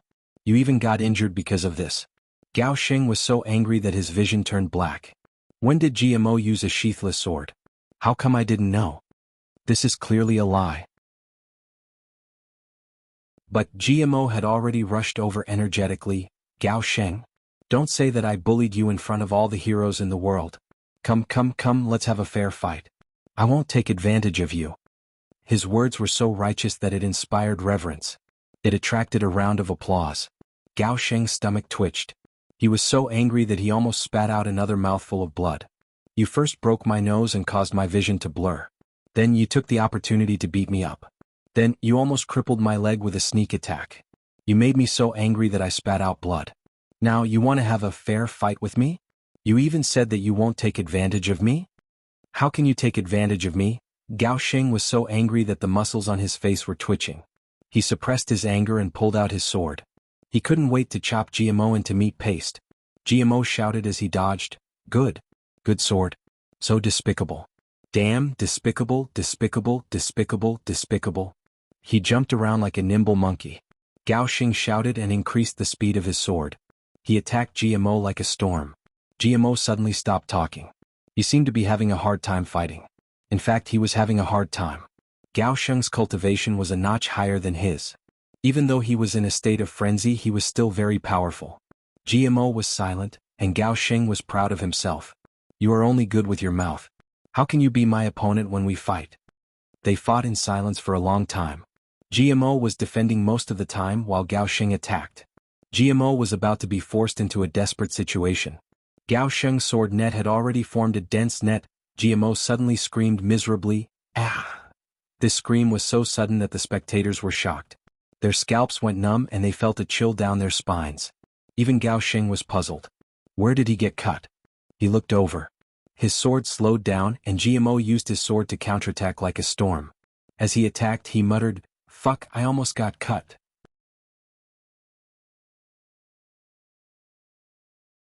Chapter 468. Gao Sheng was furious. Knowing that he had fallen into a trap, he didn't say a word and attacked fiercely with his sword. GMO's toes lightly touched the ground, and his body quickly retreated backwards. Gao Sheng madly chased after him.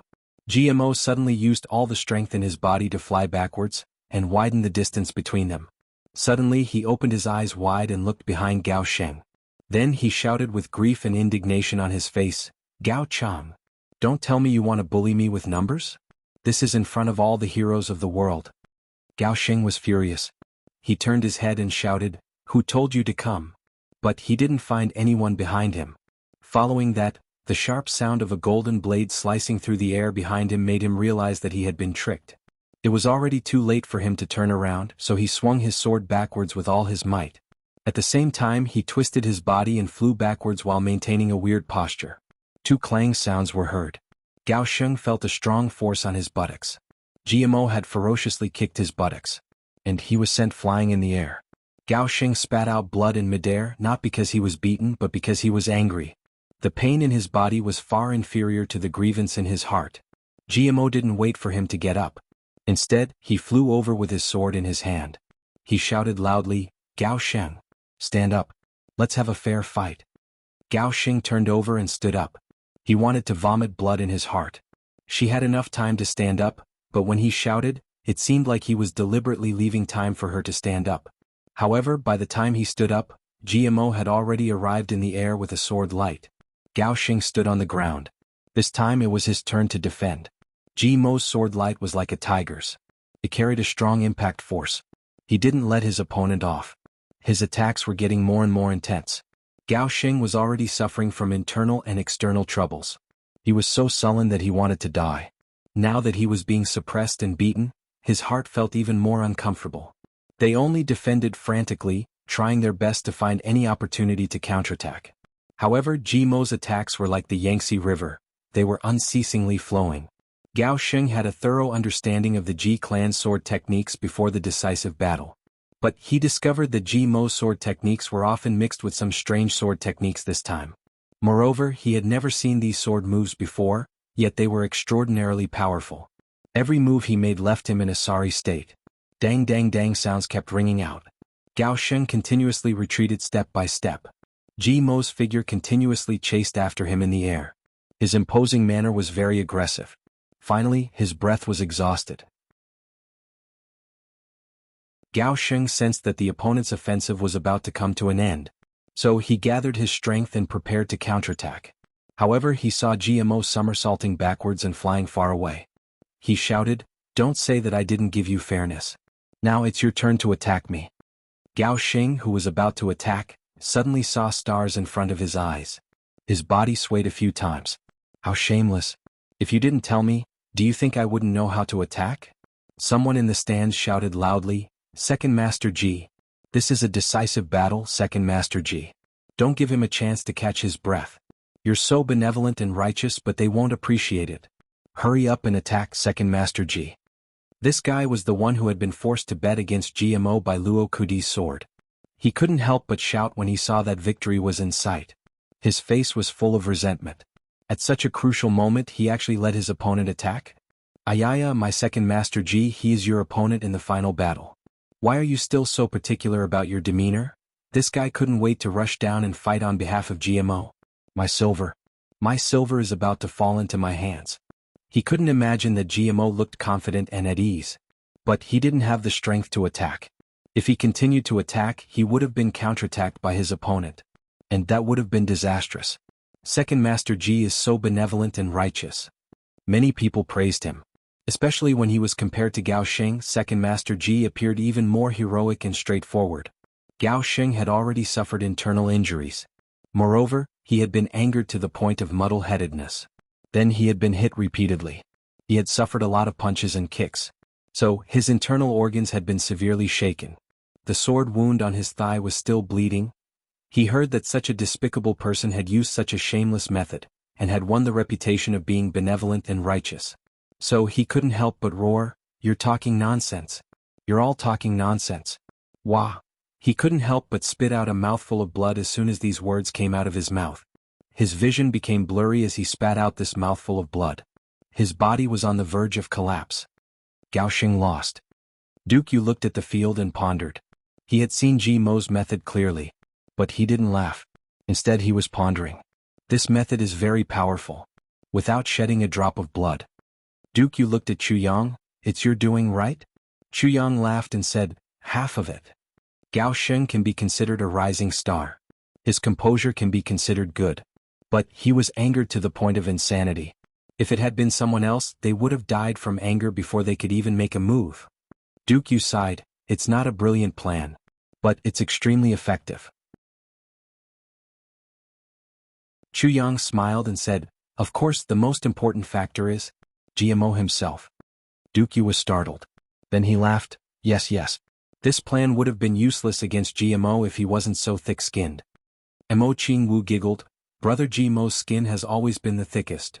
Duke Yu's face turned serious as he said, "You're wrong. Your brother Chu Yang's skin is 100 times thicker than your brother GMO's. 1,000 times. Mo Qingwu pouted unhappily. She looked at Duke Yu and snorted, "But you still snatched my brother Chu Yang's things. Your skin is 1,000 times thicker than brother Chu Yang's. No, it's 10,000 times thicker." Duke Yu pretended not to hear. He glared at the scene and ignored her. His face didn't change at all. He was indeed thick-skinned. On the scene, Gao Sheng was gasping for breath. He felt that the world was spinning. He couldn't suppress his internal injuries any longer. He heard GMO shout from the opposite side, "Are you coming or not? Are you coming or not? I'm giving you a chance. I'll count to 3. If you don't come, I'll go over. 1, 2, 3. I'm going over. I'm going over to hit you. I'm really going over to hit you. Fuck, make a sound. Do you really want me to go over?" Gao Sheng screamed and spat out a mouthful of blood. He didn't wait for GMO to really come over. Then he fainted. His body went soft and he fell to the ground with a schwa sound. He was unconscious. GMO was startled. He looked at young Master Gao who had fallen to the ground. He thought, "Is this a trick?" Therefore he continued to shout, "Get up! Get up!" Second Master Ji is straightforward and upright. He is benevolent and righteous. He has noble character and unquestionable integrity. He has never attacked an enemy who has fallen to the ground. "Get up! Get up!" However, Gao Sheng couldn't stand up no matter how much he shouted. Moreover, he couldn't hear him. Fortunately, he couldn't hear him. Otherwise, he would have fainted again. Did he really faint? GMO cautiously approached him and kicked him with the tip of his foot. But Gao Sheng didn't respond. Fuck, he really fainted? He really fainted? He really fainted. Fuck. GMO kicked him a few times. But he didn't get any response. So he was finally sure that he had fainted. He couldn't help but touch his head. He was puzzled. "I didn't hit you much. How did you faint?" He stood there and pondered for a while. Then he turned his head and said to the Master of Ceremonies, "I seem to have won, right? Master of Ceremonies, does this count as my win?" GMO was somewhat uncertain. "He didn't fight back when I hit him?" "You won." The Master of Ceremonies was speechless as he replied. "Well, you've also won here. Then why don't you quickly announce that I've won?" GMO glared at him and said, "You're the Master of Ceremonies. But you're somewhat slow. Why are you still standing there and dreaming?" The Master of Ceremonies was so angry that he almost fainted. He hastily retreated a few steps. He calmed down and adjusted his breathing. Then he shouted, "The final battle. GMO wins." He didn't need to say it. Everyone knew it. That was because the audience was already in chaos. The sky had been turned upside down. Many people were wailing and crying. The money that they had accumulated through years of hard work had gone down the drain. This group of people had basically bet all their assets. Even if they still had pocket money on hand, they didn't have much left. Gao Sheng's defeat was equivalent to these people losing their entire fortune. Many people started to curse. He's a piece of trash. He's so much older than his opponent. And he's a level higher than him. But he's not his opponent. Goddamn Gao Sheng. He's making us lose money. These people had bet most of their fortune. But they still had some savings. But they were extremely angry in their hearts. Many people were crazily laughing. He won. He won. Fuck. He won. I didn't expect. These people had bet on GMO. Some people were remorseful. Motherfucker. I would have bet more if I had known this earlier. I would have bet even with a high interest rate. I would have bet as much as I could. Motherfucker. These people were greedy and insatiable. The happiest person was obviously that fat man who had been forced by Luo Kadi to bet on GMO. He was dancing with joy at this moment. In fact, he didn't even know what his surname was. This is a great help. It's no wonder that fortune teller said that my life is good. I had already lost money. But someone pointed a sword at me. And I won. What is this if not good life? Of course, the most miserable person was undoubtedly young Master Mo Tianyun. Young Master Mo had also fainted the moment Gao Sheng had fainted. He hadn't woken up yet. Perhaps he would rather not wake up. After all, he would have had to face billions of debts if he woke up. What about the people of Gao clan? GMO finally remembered something important. Take out the marriage contract. Tear it up. Your marriage contract doesn't exist from now on. Only our love will exist. Everyone felt like vomiting. Gao Meng of Gao clan took out the marriage contract and handed it over to GMO in front of everyone. Then he led his men to carry Gao Sheng out. Gao Sheng had already woken up. But he was so angry that his heart hurt.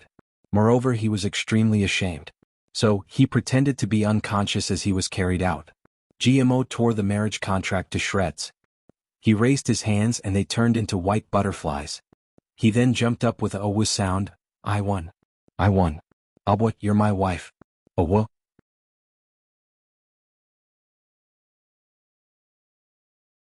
Chapter 469. Odu Xiao and Xia Dan Qiong signed an IOU. Everyone had a helpless and sullen feeling in their hearts. Mo Tianyun also lifted his brush. But he felt that the brush was extremely heavy. He couldn't write those words no matter what. Can I really afford it? How can I pay it back? I have almost emptied the clan's liquid funds. And I have mortgaged 4 of our 8 major industries. The Mo clan is rich and powerful. But these 2 brothers have been messing around with each other these past few years. So it has become an empty shell, Brother Mo? Chu Yang smiled and said, it's just an IOU. It's only 525 million. Don't tell me that Brother Mo, haha, can't even come up with this amount of money? Mo Tianyun's complexion turned ashen. He wouldn't have done anything if he had come up with this amount of money under normal circumstances. But he had just lost more than 2 billion. And he had mortgaged 4 of his industries. So his pockets were empty even if he had money. Ao Xia Yun, Xia Dan Qiong, and Odu Xiao looked at him with a hint of schadenfreude. You deserve it. You were greedy. You wanted to hog 1 billion for yourself. Now you taste your retribution, right? Ah, Brother Chu, you see, can you be more lenient? Mo Tianyun clenched his teeth and said in a low voice. He had finally decided to put down his pride. After all, he had no choice but to lower his head under the eaves. Now he was in the enemy's hands. So, what else could he do if he didn't show any weakness? Brother Mo, you're in the wrong here, Chu Yang interrupted him in annoyance. He then asked bluntly, do you have no money? It's indeed somewhat difficult. Mo Tianyun braced himself. That's right, I can also see that Brother Mo is definitely in trouble. Otherwise you wouldn't have borrowed that 1 billion. Chu Yang sneered and said, but, Brother Mo, do you think that we can play this game of taking a white wolf without risking anything? My intelligence is beyond your expectations. And you, Mo Tianyun, aren't an idiot, right? Mo Tianyun retreated step by step. But Chu Yang pressed on step by step. You retreat 1 step, I advance 2 steps. His attitude was arrogant. His face was full of contempt. His eyes were full of disdain. I will kill you. I will anger you. I will play you to death. Chu Yang felt a burst of pleasure in his heart when he thought about how Mo Qingwu had been bullied by this guy. The other archdukes beside him were also gloating. They were having a great time. Normally, who would be able to force the #1 successor of a large aristocratic family to such a sorry state? Mo Tianyun's complexion turned pale. He forcefully restrained his anger. He swallowed his anger and said, as long as Brother Chu is willing to extend the deadline by 10 days to half a month. This MO? No matter what, I will gather them for you. Ha ha ha. Chu Yang looked up to the sky and laughed. Then he said ruthlessly, no matter what, you must give me this IOU today. Since he said 3 days, he couldn't delay it by even 2 hours. If Brother Mo is unwilling to pay up, I won't force you. There are many witnesses here. Gambling debts must be paid with one's life. This is the rule of the martial world. He sneered, his eyes shooting out a sharp light like a sword, and said in a low voice, Brother Mo, do as you see fit. Gu Duxing hugged his long sword and casually said, I can help Brother Mo. I can guarantee that you will die a quick and painless death. My sword is very fast. No one in the 3 heavens can deny this. Dong Wushang's eyes emitted a bloodthirsty light. He said, Mo Tianyun, I Dong Wushang can also help you. My saber is well known in the 3 heavens. As he spoke, his fighting spirit was rising. His murderous aura was surging. One of his hands was already holding the hilt of his saber. Xia Danxiong couldn't bear it. He stepped forward and said, Brother Chu. Chu Yang turned his head and said with an amiable smile, What? Does Brother Xia also want to pay the debt now? No problem. If Brother Xia can take it out now, I won't have any objections. No, it's fine. Xia Danxiong awkwardly wiped his sweat and retreated. Fuck, I was almost dragged in. This King of Hell Chu is really like the King of Hell. He revealed his true colors with just one sentence.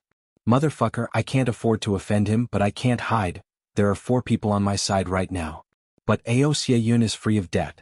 Moreover, Ao Xie Yun and Mo Tianyun have never seen eye to eye. So, he will never help Mo Tianyun. Ao Xie Yun is already very conscientious in not hitting someone when they are down. In case of a conflict, it would be equivalent to me, O Du Xiao and Mo Tianyun facing Gu Duxing, Dong Wushang Luo Kadi GMO, and the unpredictable King of Hell Chu. This is simply courting death. Not to mention that I still owe them. I will have to carry this infamy for my entire life if I attack them now. O Du Xiao also didn't move since Mo Tianyun didn't move. O Du Xiao and Mo Tianyun didn't have any friendship. So, how could he offend his creditor for this guy? Luo Kadi shouted, Mo Tianyun, you motherfucker. Are you going to pay the debt? Or are you going to commit suicide? You should be sincere and say something. Everyone is very busy. This second master Luo spends billions every quarter of an hour. I can't afford to waste time with you. GMO turned his face away. His entire body twitched. Motherfucker. You spend billions every quarter of an hour. Luo Kadi really dares to brag. Look at his poor and destitute appearance. It's more like he spends dozens of copper coins every quarter of an hour. Mo Tianyun was in a difficult situation. For people from 4 sides were eyeing him covetously. It seemed as if they wanted to tear him apart alive. When had the dignified great young master of the Mo clan suffered such humiliation? Mo Tianyun wished that he could die. This is too shameful. This is too shameful. He was also secretly hating in his heart. Why doesn't this King of Hell Chu give me any face? How can a person do things so ruthlessly in Jianghu? I Mo Tianyun am a respectable person no matter what is said. He didn't know that Chu Yang was deliberately forcing him into a dead end. The more he forced him, the more uncomfortable he would feel. And the more Chu Yang would feel good. So, how could he be willing to be considerate of him? Mo Tianyun's complexion alternated between white and green. He wanted to roar several times. Fine. I'll stake it all. Who's afraid of whom? Isn't it just a life? If you want it, then take it. However, he didn't dare to do so when he thought of the consequences of taking action. And he also thought of the terrifying scene after Duke Yu intervened. He thought for a long time. Then he finally clenched his teeth and said, Fine. I'll write an IOU for you. 3 days it is. Yes, this is the boldness of a great young master. This is the boldness of the future clan lord of the Mo clan. This is Mo Tianyun, great young master Mo. Chu Yang's tone was eccentric. He ridiculed to his heart's content. Brother Mo is really flexible. He can be soft or hard. He can be rough or delicate. He can advance or retreat. He can go up or down. He's really a character. Luo Kadi held his stomach and laughed wildly. Big brother, your words are too vivid. I'm thinking of second brother Gu. Gu Duxing flew into a rage. He kicked this bastard far away. Second young master Luo begged for mercy in midair. Spare my life. I'm talking about second brother Gu's second brother. GMO and Dong Wushang's bodies twitched. Ao Xie Yun, Xie Dan Xiong and O Du Xiao also tightly pursed their mouths. They were trying their best not to laugh. The dignified great young master of the Mo clan had been described as, that thing? The fact that Mo Tianyun was humiliated to such an extent was a great anecdote of the upper three heavens. Mo Tianyun immersed himself in writing. Endless feelings of humiliation had rushed into his heart. His chest had almost exploded with anger. His face had almost turned purple. In fact, blood had almost seeped out of it. But he clenched his teeth and didn't say a word. Chu Yang had finished writing the IOU after a short while. Then he carefully blew on the ink of Mo Tianyun's seal. He smiled with satisfaction. He shook it against the wind. Then he carefully folded it in half and put it in his bosom. Then he gently smiled and said, Brother Mo, let me remind you that you only have 3 days. He clicked his tongue as he said this. Then he used a frivolous tone that could infuriate a person to death and said, I have to say that Brother Mo's handwriting is pretty good. Unfortunately, it's worthless. Otherwise, these few words would have been enough to repay the debt. Mo Tianyun's lips trembled. He firmly looked at Chu Yang. His eyes had almost turned red. He clenched his teeth and said, 3 days is 3 days. Don't tell me that I, Mo Tianyun, can forget about the world-defying heavens. No. Brother Mo, the one who will look for you to collect the debt won't be me, Chu Yang, but Dukyu. Don't forget that he's the notary. If I don't look for him, who will I look for? Chu Yang sighed hypocritically. I won't be responsible if Dukyu feels uncomfortable or unhappy and does something to you. Who asked him to be the notary? Mo Tianyun's face suddenly turned pale. However, if Brother Mo can't repay the debt, I have another solution. Chu Yang smiled faintly. What solution? Mo Tianyun fiercely raised his head. I heard that the Mo clan recently obtained a peerless saber. Chu Yang's smile seemed to contain bloodthirst. He gently and slowly said, the exact time should be 1.5 years ago? There is such a thing, right? Mo Tianyun fiercely took 3 steps back. He looked at Chu Yang dumbfoundedly. You? How did you know? Aha, you don't have to worry about this. I'm just reminding you. If you can't repay the debt within 3 days, you can give me that saber within a month. Chu Yang said, I'll suffer a little loss. There was no way that 3 days would be enough. Mo Tianyun had placed all his hopes on that saber. For Chu Yang it was indeed a loss. Because that saber, as long as he had the materials, he could make it in half a day. Moreover, he didn't need to spend any money. It was just that these few days he heard Mo Qingwu mumbling in her dreams, my saber, my saber, my saber. Chu Yang really couldn't bear it. He knew that the saber had an unusual meaning to Mo Qingwu. Moreover, Chu Yang's plan was not just to take back the saber. This was a sinister trap for Mo Tianyun. Mo Tianyun gritted his teeth. He had never felt so depressed in his life. He said, but that saber is my Mo clan's heirloom. Chu Yang smiled meaningfully. Family heirloom? Aha, heirloom? Ah. His tone was light and extremely sarcastic. Mo Tianyun's face turned red. He shouted, what are you laughing at? Chu Yang's face changed. He coldly said, I don't care if it's an heirloom or not. You only have 4 choices. 1. Give me 525 million taels within 3 days. 2. This money will double in 3 days. The interest will compound. At most, it will compound for a month. 3. I want that saber. 4. Use your head to repay the debt.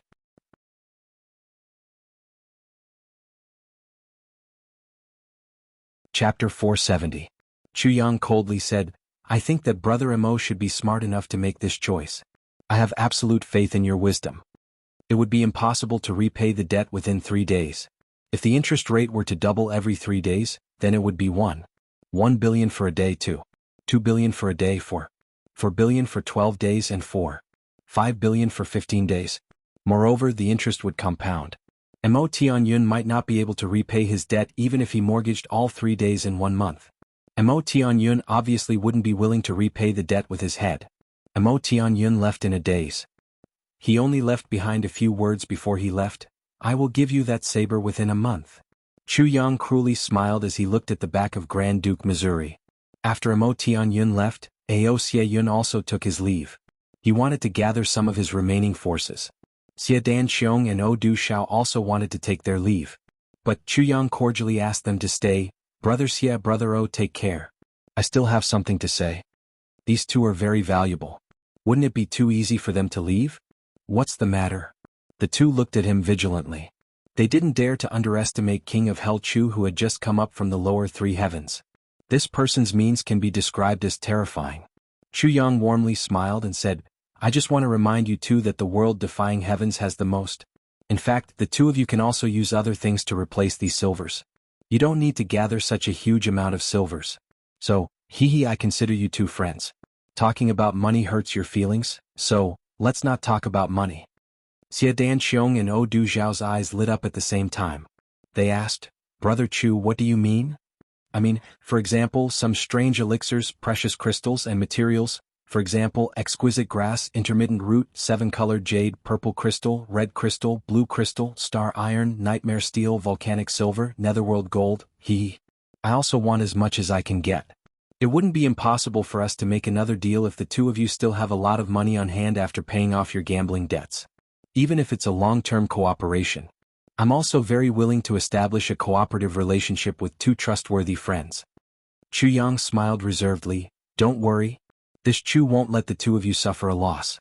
No matter if the two of you pay off your debt or if we trade after the debt is paid off, I'll buy it at a price 20% higher than the market price.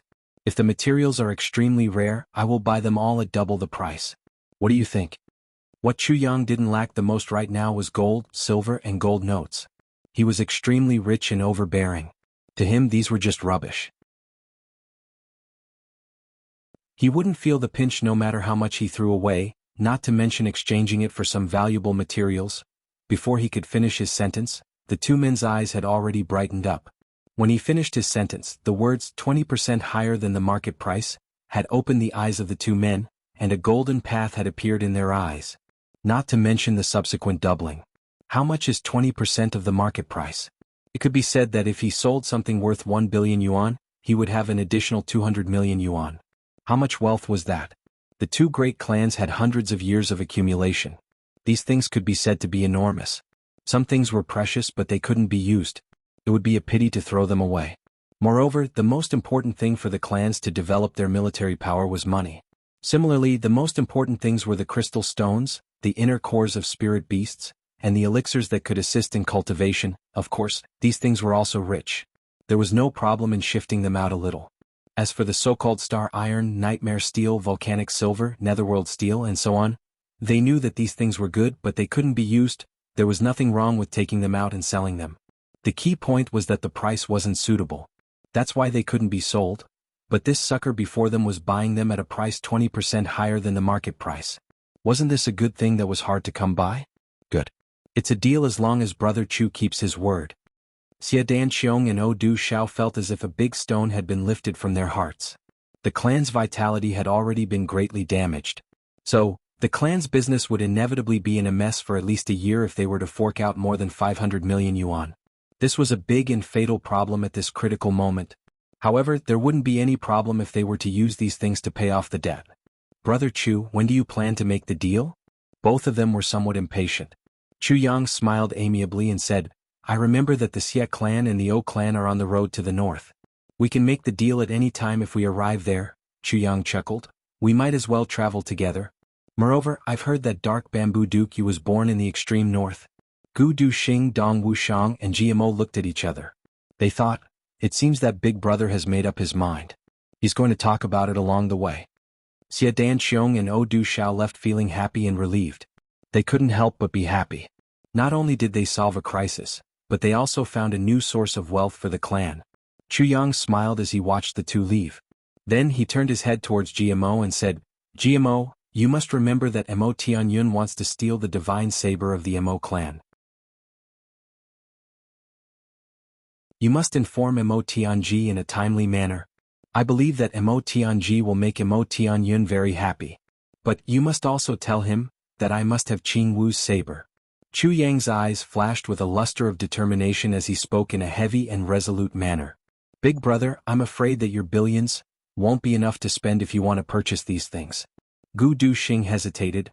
Do you want me to transfer some from the clan? GMO Dong Wushang and Luo Kudi also nodded in succession. They clearly had the same idea. They didn't understand why Chu Yang wanted these things. But they chose to support him unconditionally. Big Brother can do whatever he wants. These were the thoughts of these people. Gu Duxing's words were very reasonable. Everyone knew that these strange things were treasures. There was no such market for them. However, their prices were sky-high. For example, a fist-sized piece of star iron was worth hundreds of thousands of silver taels. The more precious ones were like nightmare steel. A small piece was worth millions of silver taels. As for top-notch materials like red cloud steel, a piece the size of a human head should be worth tens of millions of silver taels. Although Chu Yang's current wealth was substantial, if he wanted to purchase all these things, it would be far, far, far, far, far from enough. Chu Yang laughed mischievously. It's easy to not have enough silver taels. In the three heavens, the strong are respected. It's quite possible for us to plunder some wealth along the way. For example, we can steal, rob, and teach them a lesson. That's a source of wealth. The four brothers were stunned. They didn't know whether to laugh or cry. Big brother, what should we do next? Luo Kudi was concerned about this question. Should we follow our clans or should we form a gang on our own? Chu Yang said in a relaxed manner, this depends on what you guys think. I want to go alone. Dong Wuxiang said firmly. Me too. GMO said. Me too. Me too. Luo Kudi quickly responded. Tell me your reasons. Chu Yang knew that their so-called going alone meant that they wanted to be with him and leave their clans. Regarding this, he didn't show any expression. Chu Yang wasn't like his brothers who would give up anything for him. Therefore he said, even if we follow our clans, we're still going in the same direction. We can still see each other every day. I don't feel well. Dong Wuxiang's eyes showed pain. I'm willing to give up everything for my clan. But there are some things that I can't bear. But I have no other choice. Chu Yang nodded in understanding. Dong Wuxiang should be talking about his elder brother, Dong Wulei. He pondered for a while. Then he chose a fair angle and said, Wuxiang, your elder brother still loves you very much. However, there were some things that a person in power had to have. You have to understand this. It's because I understand that I'm in pain. Dong Wuxiang also sighed. Me too. Elder brother is very good to me. But my existence will threaten him. Luo Kudi raised his hand and said, also what he did today makes me very uncomfortable. So, I have to leave for a few days to let him reflect. This was somewhat similar to a child's quarrel. His words made several people laugh. I don't want to go with the clan because my elder brother is too lazy. GMO hung his head dejectedly. The most diligent thing he's doing now is to think of ways to make me the Grand Duke in his place. I'm really scared. Can I be the clan lord with this kind of material? It's simply a joke. I don't want to care about the clan's trivial matters.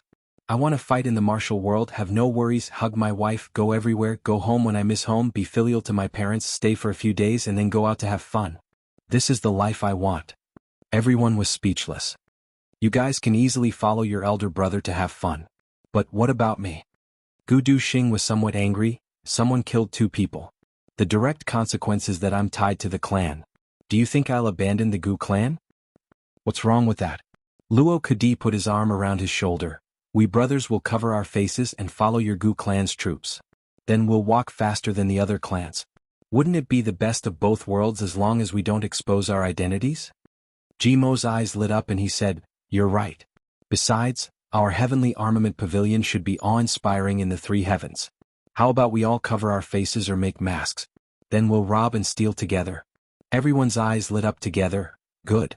We, the heavenly armament pavilion, will begin to show our faces from tomorrow onwards. Chu Yang pondered for a while and said, all right. Then I'll make some small things tonight as the heavenly armament pavilion symbol. All the brothers cheered. You're tuning in to the Han Li's Wuxia Adventures YouTube channel. We're so grateful for your support and don't forget to subscribe to join us on this incredible journey through captivating stories. Your generosity through donations truly makes a world of difference, as it's the primary source of revenue that allows me to expand and enhance this channel for you. Thank you from the bottom of my heart for being a part of this adventure.